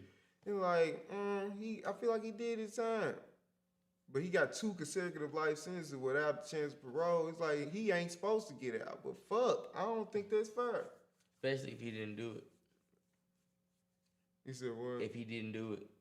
Yeah, like I said, I feel like he should have did time. No, I mean, if he didn't murder her, but he still ate her, though. So, yeah you still got to go. Because I looked it up. It said you get mutilation of a corpse if you didn't murder them. You get, like, desecration of a corpse? Yeah, desecration of a corpse. That's it. Yeah, you get that. So, you feel me? But I think that's like 10 years. Yeah, see, I feel like he been in that 10 years. Like I said, if they would give 10 years prison or the mental hospital, cool. But 2 life sentences without the chance, I say he should have got 15 years in the mental and just let him out. Yeah, like, if he was good. Now, if he wasn't good, keep him in there. But if he good, let the nigga out. He clearly good, though. He fighting his case. Let the nigga out. Or find the third nigga, the second nigga. Now, just because you fight your case don't mean you good. Because remember that nigga, well, God damn it, I'm right. Remember that nigga was crazy. Well, he definitely was crazy. And he definitely, what was he? Did he kill his kid, beat his kid, something He killed like the kid and his baby mama. Yeah, but it's like, come on, fam. He did it. Look at his face. Look at his hair. That nigga was fucking visibly crazy. That nigga had the Super Saiyan. No, literally. Rumor is another label mate was with him. 100% y'all have at least heard of him. He from out there around y'all. They used to record X-Rated, Necro, etc. I mean, I had heard that name before. I just didn't know like who he was and shit. I ain't know no songs, definitely. I knew more about he did some crazy shit than the music. Yeah, so. You feel me? Well, get that nigga a retrial. But thanks for the info, the recommendation. It was cool. Not really. You know what I mean? Like it was informative. It was a good doc, but it was a hard listen. Cause the shit that he had going on, and shit. But now it's like we don't even know if he did that. So now the shit that happened to him. Now we confused. Yeah, but we know he ate a piece of the lawn, but everything else that happened to her, like that was a lot of shit. I don't think he did that. And like, I don't know. I just feel like they would have found like the stuff that the damage he did to her, it would have did something to his hands. And his fingernails, something. Yeah, like he would have had like literally the way that shit sound, cause it wasn't really no fucking. They didn't find no weapons. They only named what happened to her, but they didn't say he used this, that, and the third. But they did say, no, I think they did because they said he took her, what's her name, to her lower body. But they pulled the lung out. That's what they trying to say. Yeah, but it's just like I really don't remember them describing like him using tools and shit. So it sounds like whoever did do it, they definitely used tools, but they took it with them. Yeah, because they said she had a knife. Well, they said they found a broken blade in there, knife blade, and it was a 9-inch gash in her. But why they didn't test the knife blade to see if any other fingerprints were on it? But I think that nigga, I think he did his time. He should be out. Free Big Lurch. Especially if you didn't do it. No, facts. And right now, it's not hard evidence saying that he did it based off. They don't even have hard DNA evidence. It's just location and time and place. He was there, covered in her blood, with her flesh inside of him. Of course, he looks like the suspect, but once you look at the context of what happened to her, nigga, this is crazy. And he don't fit the description. Because we would see proof of that. Like, the damage that was done, we could see that. We would be able, was the scratches and shit on him? Because they said she had defensive wounds, so she fought back. They ain't bringing up no scratches and shit. His DNA ain't under her nails, none of that shit. So most of the time, that's what it would be. They would be under the victim's nails. Come on, bro. It's just shit like that. I don't know. That ain't making sense. I just feel like they definitely pulled a fast one, especially the labor owner. He definitely, you know what I'm saying? He facilitated that. Who knows? He could have fed the shit to him. He could have gave it. Try this. You gonna cigarette? No, I'm talking about the loan. Oh, yeah. Yeah, before he left, just to get it straight, like he could have especially if he not on PCP, whoever did it, man, we get you good and bloody. You teed up. I feed you this, you tweaking. I get you outside. I get you naked. Like, bro, that ain't really that crazy if you talk about cheese. Niggas do some crazy shit for some money, especially that type of money. I don't label you my artist, you something. Yeah, nigga, boy, get your ass out of here. I believe that lawyer did that. He said he choose a will. Don't read it loud, nigga. Don't read it loud. Man, we ain't gonna do that. That was a real victim. We ain't gonna do that. Oh, this nigga weird as hip hop alone one night.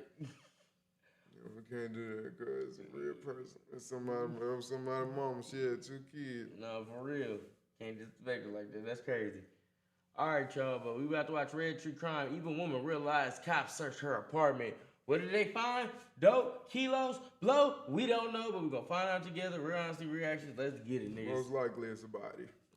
There are few crimes more disturbing than stealing a baby from its mother. But what if the baby being taken hasn't even been born yet? Savannah, who was 8 months pregnant, went upstairs to help a neighbor with a sewing project, and she never returned. Her neighbor, 38-year-old Brooke Cruz, claimed that Savannah had been there, but she left in a red pickup truck. Detectives searched Brooke's apartment not once, not twice, but 3 times, before they would find Savannah's newborn baby lying on Brooke's bed. Despite doing a thorough search of the apartment, Savannah was nowhere to be found. Police detained both Brooke and her boyfriend William and brought them in for interrogation. Where's baby's mom? When it comes to that, all I know is I was asked to take care of the baby for a short period of time, and that's what I've done. Above and beyond that, I probably should have done it. Okay. When Savannah left my home at 2:45 on Saturday afternoon, she was well and healthy and walking on her own 2 feet. Am I under arrest? I'm just saying, you read it out loud, bro. No, I'm not trying to leave right now. I'm just wondering if I'm under arrest. Technically, you're detained right now. Okay. You've not been placed under arrest, no. So it's kind of like a middle. I need to arrest you have him. enough probable cause with the evidence that we have, i.e., there's a newborn appearing Native American baby in your apartment. Yeah. And that would give us enough cause to keep you detained. Because Brooke mentioned a lawyer, detectives were forced to end the interrogation. After giving Brooke some time to think about the situation, she changes her mind. Is it a I'm not looking for any kind of deal. I'm not looking for anything. Hey, shout out to the chat. They got us to 1K likes on TikTok. We fucking with y'all. Shout out TikTok. Tiki-taki, niggas. Well, I'll tell you, that's not up to us. What they're finding at your apartment is they continue to. Well, they can't be finding much at my apartment because there's nothing at my apartment to find. Okay. So, all I'm concerned about now is what kind of trouble am I looking at? Angry ass right now. We got the rope right here. Okay, well, let me start by saying that I met Savannah many weeks ago. And she was not happy. She was not happy with her parents. Was not happy with her life. That car that everybody says, well, why would she leave it? It's her car. Was her car in name only. She approached me. We started talking. Initially what happened was I went downstairs to ask because the Greywinds have a really bad habit of accusing people of stealing from them or doing them dirty. Like, did you steal my fishing poles? Did you steal this? Did you steal that? So the dynamic between the neighbors is not that good. And so I'd gone down there just honestly in an effort to show the family that I'm not the one stealing their mail. I'm not the one stealing their fishing poles. Look around my place and see that I don't have the mail and I don't have the fishing poles and I don't have this and I don't have that. Sure. They weren't home. So the offer was declined. I chatted with Savannah for a little bit, and that was that. She was just sick of it. She felt like she was doing, you know, pulling all the weight for the family and doing this and doing that, and wasn't with her boyfriend. Apparently he had cheated on her. Damn. And a couple of times, I guess. And without going into any details, you know, she just said that she was sick of it and wanted to get away. I wanted to let her know that she could trust me, and that I wasn't going to tell her mom or her dad what was going on. Brooke claims that Savannah spoke with her many times, telling her that she hated her life and she just wanted to get away. On the Saturday she went missing, Savannah asked her if she could watch the newborn baby while she had some time to herself. So what about Saturday specifically then? Did you guys, or over the course of these conversations, you said you were going to help her get away. How were you going to do that? I basically told her how she could break her water and induce her labor and have her baby. Okay. How would that help her get away? Because then she could go. She didn't want the baby. God damn. She wanted to get away. And I told her, I can only do this for a couple of days. You have to find something else to work on, somewhere else to go. You know, I can't, you know, if she doesn't come back, I can go ahead and try and, you know, claim this baby as my own if I need to. That's basically that. I mean, other than that, there's nothing else I can tell you. There hasn't been anything else going on. I've basically just been watching this little baby, hoping that this girl comes back. Brooke's unbelievable narrative is that Savannah asks for advice on how to induce labor because she didn't want to be a mother and she needed a break. After giving birth, Savannah leaves the newborn in Brooke's care while she leaves with an unknown male. She didn't tell me anything about anybody she was involved with. She kept it short and sweet.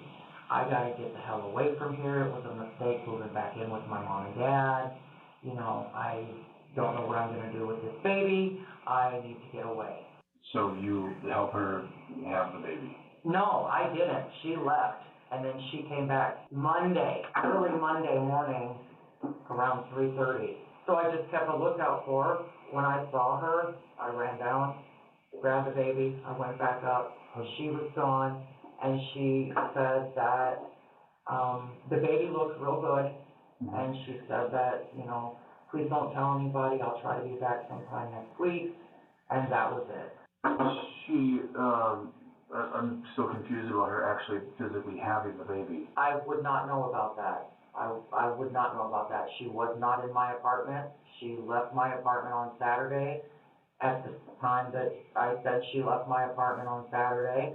Do you have any training in that sort of thing? Are you a nurse or something? Well, I've got some nursing training, and I have had kids. I mean, I know, you know, a little bit about giving birth. And investigators would find evidence that Brooke had purchased everything she would need to have a home birth. They also found evidence that a large amount of blood had been cleaned up off of her bathroom floor.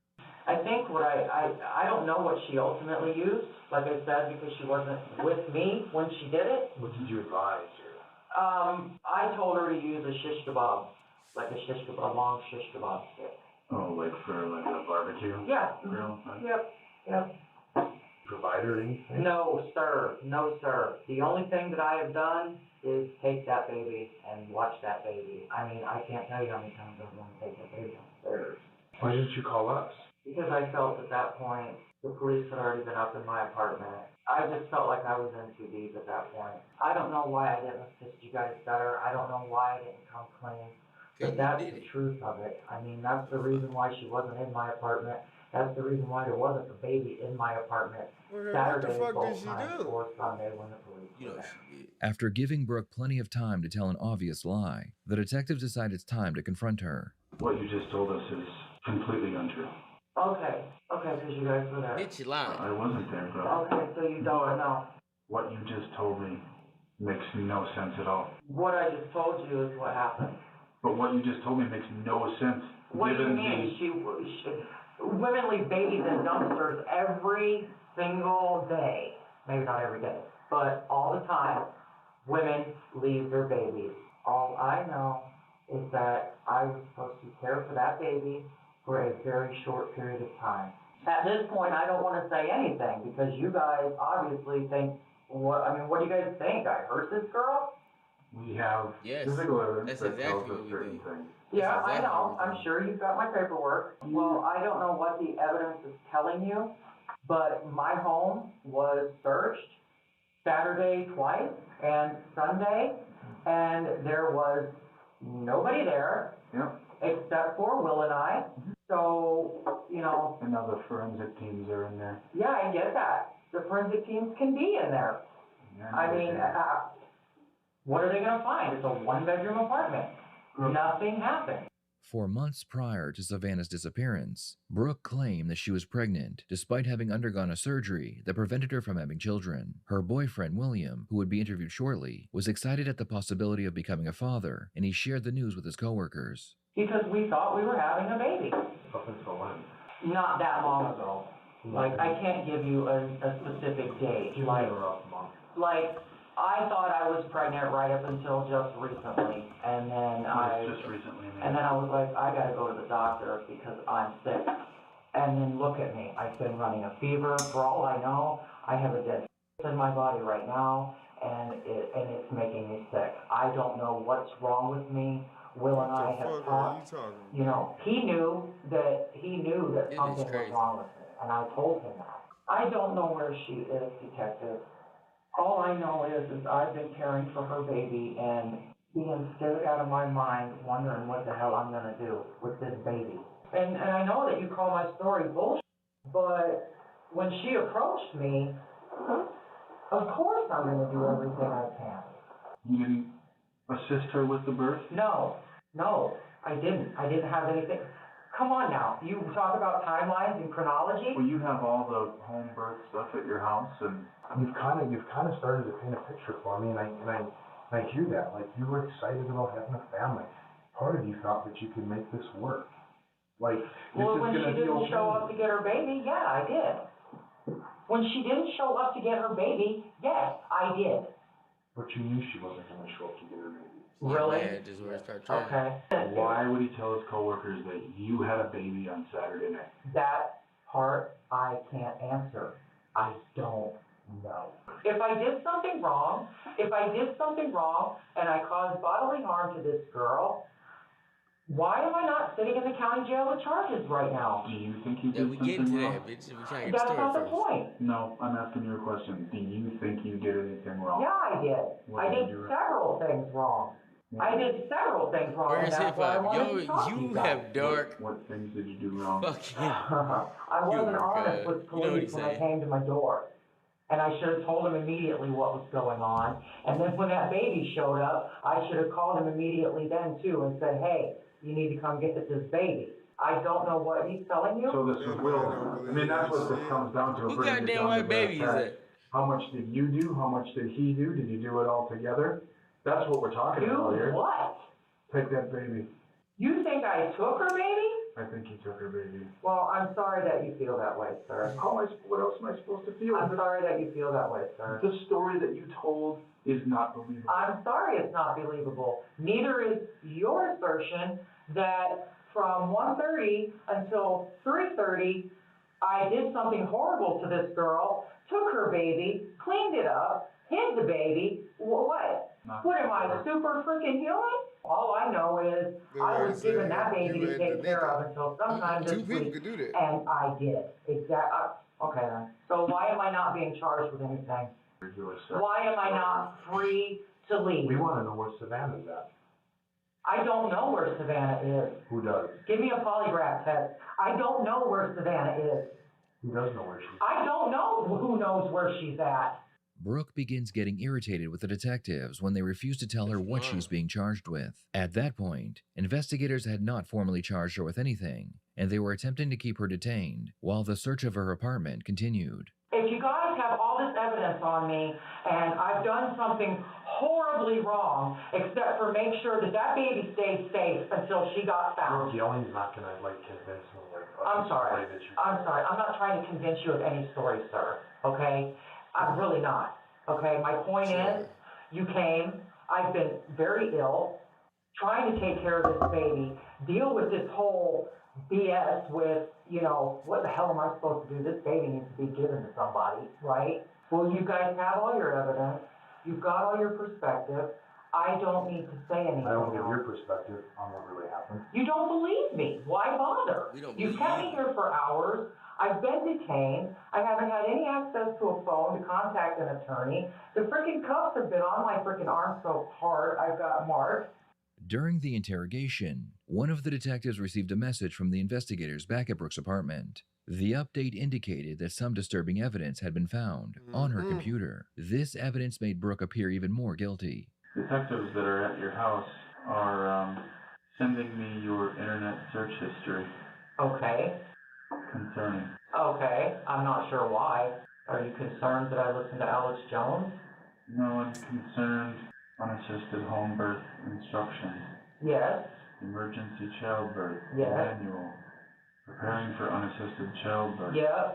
And when were those searches done? Unassisted baby. And when were those searches done? Well, there's a lot. Whatever. Not whatever. It is whatever. Yes, it is. Why is it whatever? Because you want to talk about perspective, but you don't have any yourself. I've got perspective. No, you don't, because those searches were made months and months ago before Savannah even moved into that building. August 9th, 2017, 8:54 p.m. Google. If a pregnant woman holds her breast, does the baby keep breathing? Question mark. I did not search that. I'm not the only one with access to my phone, okay? So now somebody else is searching these things. Well, you know who somebody else could have been. That's like, hey, there's drugs in your pocket. These aren't even my pants. I would not do that. I mean, that's what that sounds. Okay, so then I'm not going to, okay, clearly you guys have this under control, okay? This is information. I'm not going to say anything else. Look, they're gonna find her blood in your goddamn apartment. They're not going to find her blood in my goddamn apartment. They're gonna find her blood. No, they're not. Yes, they are. Will told us what happened. He told the whole damn story. He was sick. He was visibly sick, telling us what happened. I don't know what he told you. What, I know you're the one that doesn't care enough to even give her that. Just number one, if you just wanted a baby, didn't matter what, that's what I'm taking from this. That's all you care about. You wanted a baby and didn't care about anything else. Will and do anything. At least Will cares enough to talk about it. You told Will a lie that you were pregnant. No, I and you was saw pregnant. how happy it made him. No. You wanted to keep him around. That's not true. You thought he was gonna leave you if you couldn't give him a baby. No, that's not true. You knew what you had to do. I thought he was going to leave me if I couldn't give him a baby? That's Will's perspective. Right, I bet it's Will's perspective. It is. I bet it is. Now I need a lawyer because I don't know what's going on. Detectives would end the interrogation, but it would not be the last time Brooke was questioned. In a nearby room, her boyfriend waited patiently for his turn to be interviewed. At this stage in the investigation, detectives were focused on one thing above all else, and that was finding Savannah. Will, take a breath here, my friend. You guys suck, man. I don't hate you guys. No, I hate having to deal with you guys. Do you know where she is right now? I don't know where Savannah is. Do you know what happened to her? I have no idea. She left our place shortly after her dad knocked. Okay, now you looked through our place. Officer looked right at me. You're not Savannah. No, sir. Okay, I'm satisfied. Right. Okay, next time through. Officer comes through. Okay, let me check on the far side of the bed. Let me check the closets. Nothing. You're not Savannah. No, sir. Okay, third time through. And again. Right. Okay, and then she said detective was peeking through everything, and it's okay, I totally get it. You're doing your job, but it's okay, whoa.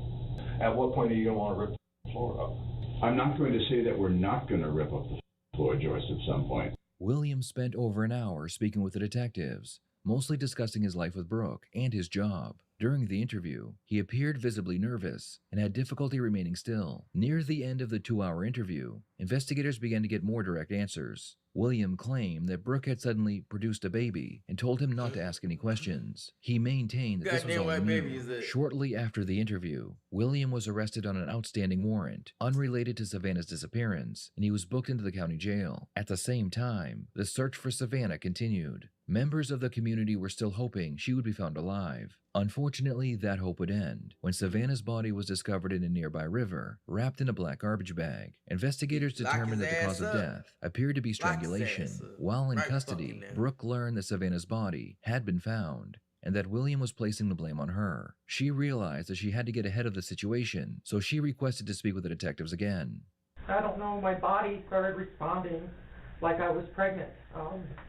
I told myself that I did not, and I do, this is, the way I still believe it. I don't believe in, necessarily going to the doctor. I don't believe in, pregnancy is not a sickness, it's a natural thing. We were planning on doing a home birth, but I told him that I thought I might need to go to see a doctor because, my mind was starting, logically, there was something going on. And so I knew that it was probably all in my head. And he said to me that you're just going to get there and they're going to tell you that you're not pregnant. And so this was the point when I realized that, okay, I'm not pregnant. I desperately wanted a baby still. I mean, he mentioned Savannah. He said that he saw her downstairs on his way up. I don't know where he was coming from. Oh, you work got or jealous. something. And that she was, was very pregnant. That Saturday, I did go down and get her, and I asked her to come up for reasons that I stated for the sewing. I told myself that I was going to confront her, and so she came in, and I had the stuff laid out on the desk, and that was when I did confront her with what I'd seen her do to my cat, just all the accusations, and we got into a scuffle. Like there was a scuffle, and she grabbed my hair, and I pushed her, and when I pushed her, she fell, and she hit her head on the sink, and she landed right there. Like that was where it happened, was on my bathroom floor. Like her head was like right by the toilet, and her feet were at the door. And so I grabbed, it was either a utility knife or a blade. She was waking up, like she would pass out, and then she would wake up, and then she would pass back out, and then she would wake up. It happened so fast. I did cut her, and I took her baby out of her. I wrapped the baby in a towel, and I laid the baby in the bathtub. So the baby is in the bathtub, and Savannah is still laying in the same spot where she was. Will tries to come in the bathroom door, but he can't get the door open because her feet are there. So he opens it a little bit, and he sticks his head in the door, and she's laying there.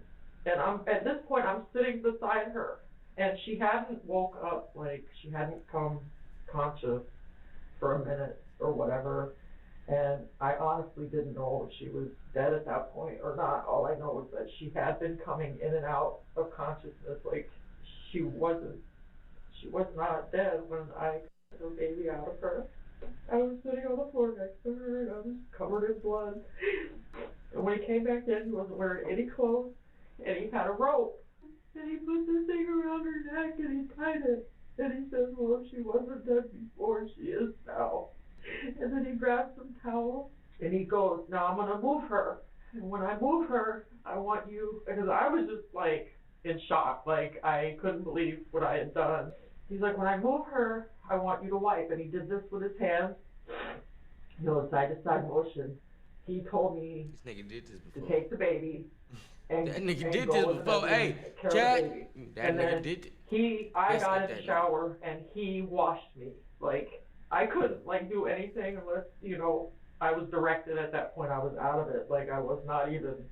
After I got the baby cleaned up, and before I got in the shower, Mr. Greywind knocked on the door and wanted to know, where Savannah was. And that was when I told Mr. Greywind that she had left. I'm amazed that he didn't notice that I had blood all over me because I hadn't changed and cleaned up myself yet. We cleaned up, got the garbage bag, and then he said, I'm going to lift her, her upper body, like when we started cleaning up, I'm going to move her, and then so he said, I'm going to lift up her head. When I do, put the garbage, the bag over her top, and then we'll do the bottom. And so then we did that. Savannah was in the closet. The baby was in the bedroom.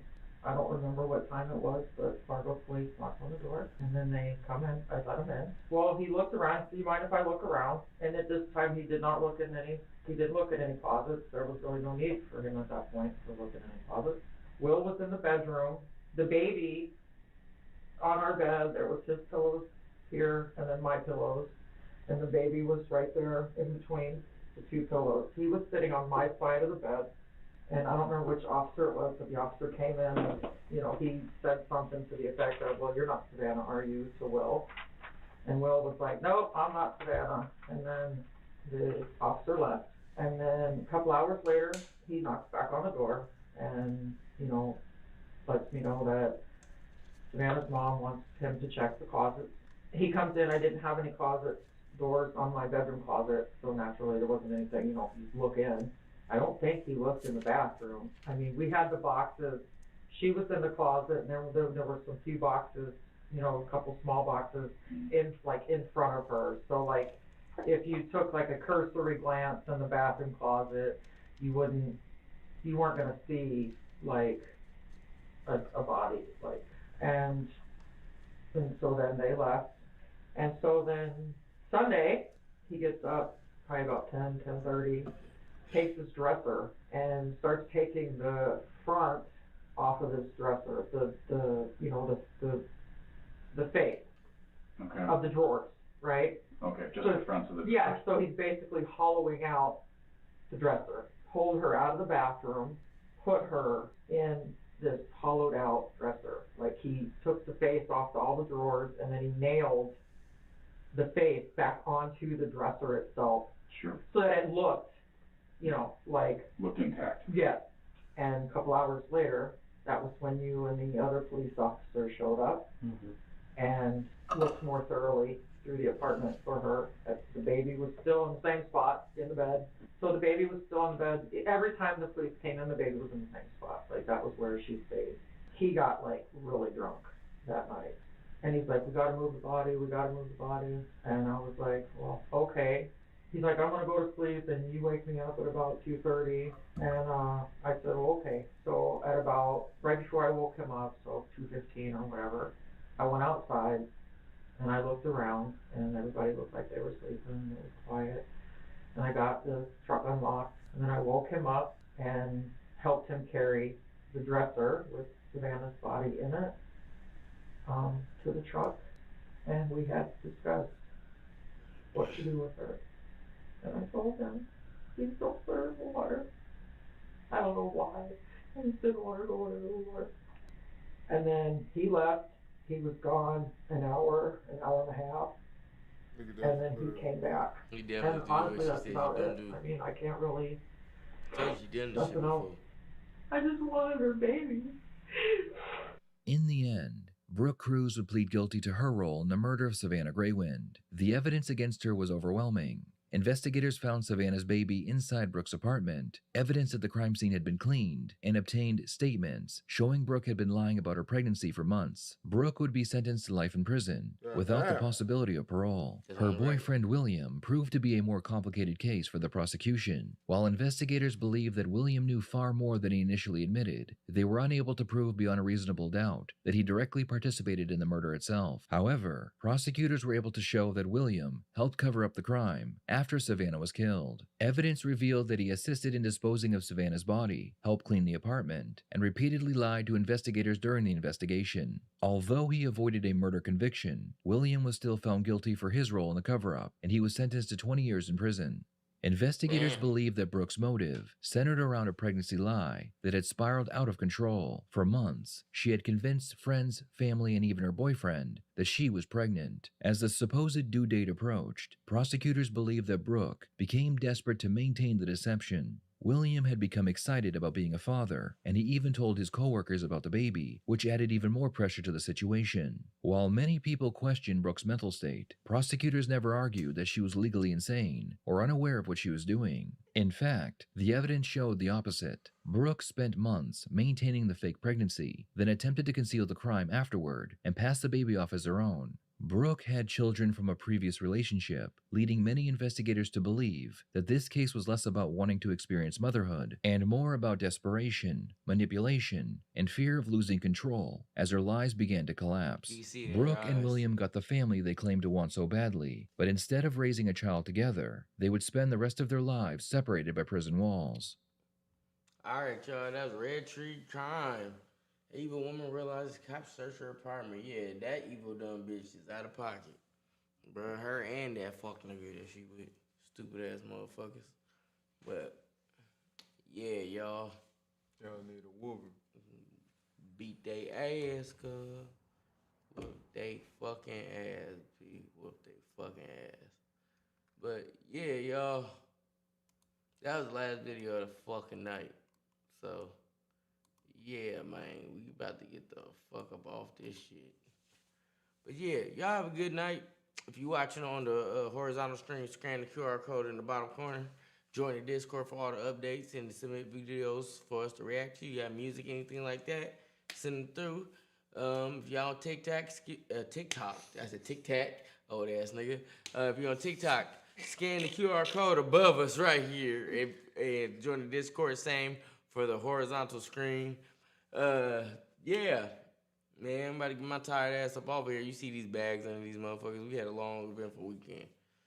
Shout out Tic-Tac. Shout out Tic-Tac, man. Shout out Tic-Tacs. Specifically the orange ones. Shout never chew. That boy got knowledge. All right, y'all. We get the fuck up off of here. Y'all have a good night. Good morning. Y'all don't end up on Midwest Safety. Red Tree Crime. Don't do nothing dumb. We fuck with y'all. Send us a super chat and become a member, fuck niggas. We the fuck up out of here. Peace.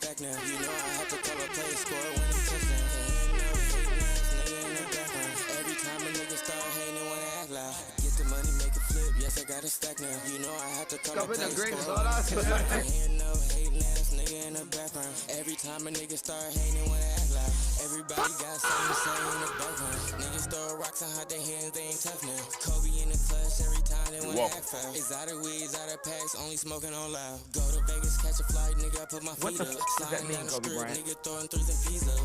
Out with my bitch and she swear I'm doing 3 months. You gotta be this way when you tryna run some ends up. Driving like a storm, had the Charlie burnt the whole clutch. Yellow coupe in the sun, nigga, I'm tryna turn up. Hit her engine growling every corner when I pull up. Slapping Mag Dre in the whip, tryna go down. Get the money, make it flip, yes, I got a stack now. You know I had to call a play, score a winning touchdown. Can't hear no hating ass nigga in the background. Every time a nigga start hating when I act loud. Get the money, make it flip, yes, I got a stack now. You know I had to call a play, score a winning touchdown. Can't hear no hating ass nigga in the background. Every time a nigga start hating when I act loud. You a hating ass nigga, why you mad at the bitch? Go outside about the bitch, cause she choosing the shit. Ayy, watch how you choosing the bitch, end up losing the bitch. Now you boo-hooing shit, ayy. Oh, green ass, trick off, crying ass. Where you going off, stalking ass nigga with your talking ass? I'm a walking ass, standing on 10 ass nigga. L's gon' come, count the wins, little nigga. Ay, yeah, point is, run it to the ceiling. Hit the hoe, split the hoe, stay up at your feelings. If you get it, you get it. Dream chasing, I don't want no dealings. Get the money, make it flip, yes, I got a stack now. You know I had to call a play, score a winning touchdown. Can't hear no hating ass nigga in the background. Every time a nigga start hating when I act loud. Get the money, make it flip, yes, I got a stack now. You know I had to call a play, score a winning touchdown. Can't hear no hating ass nigga in the background. Every time a nigga start hating when I act loud.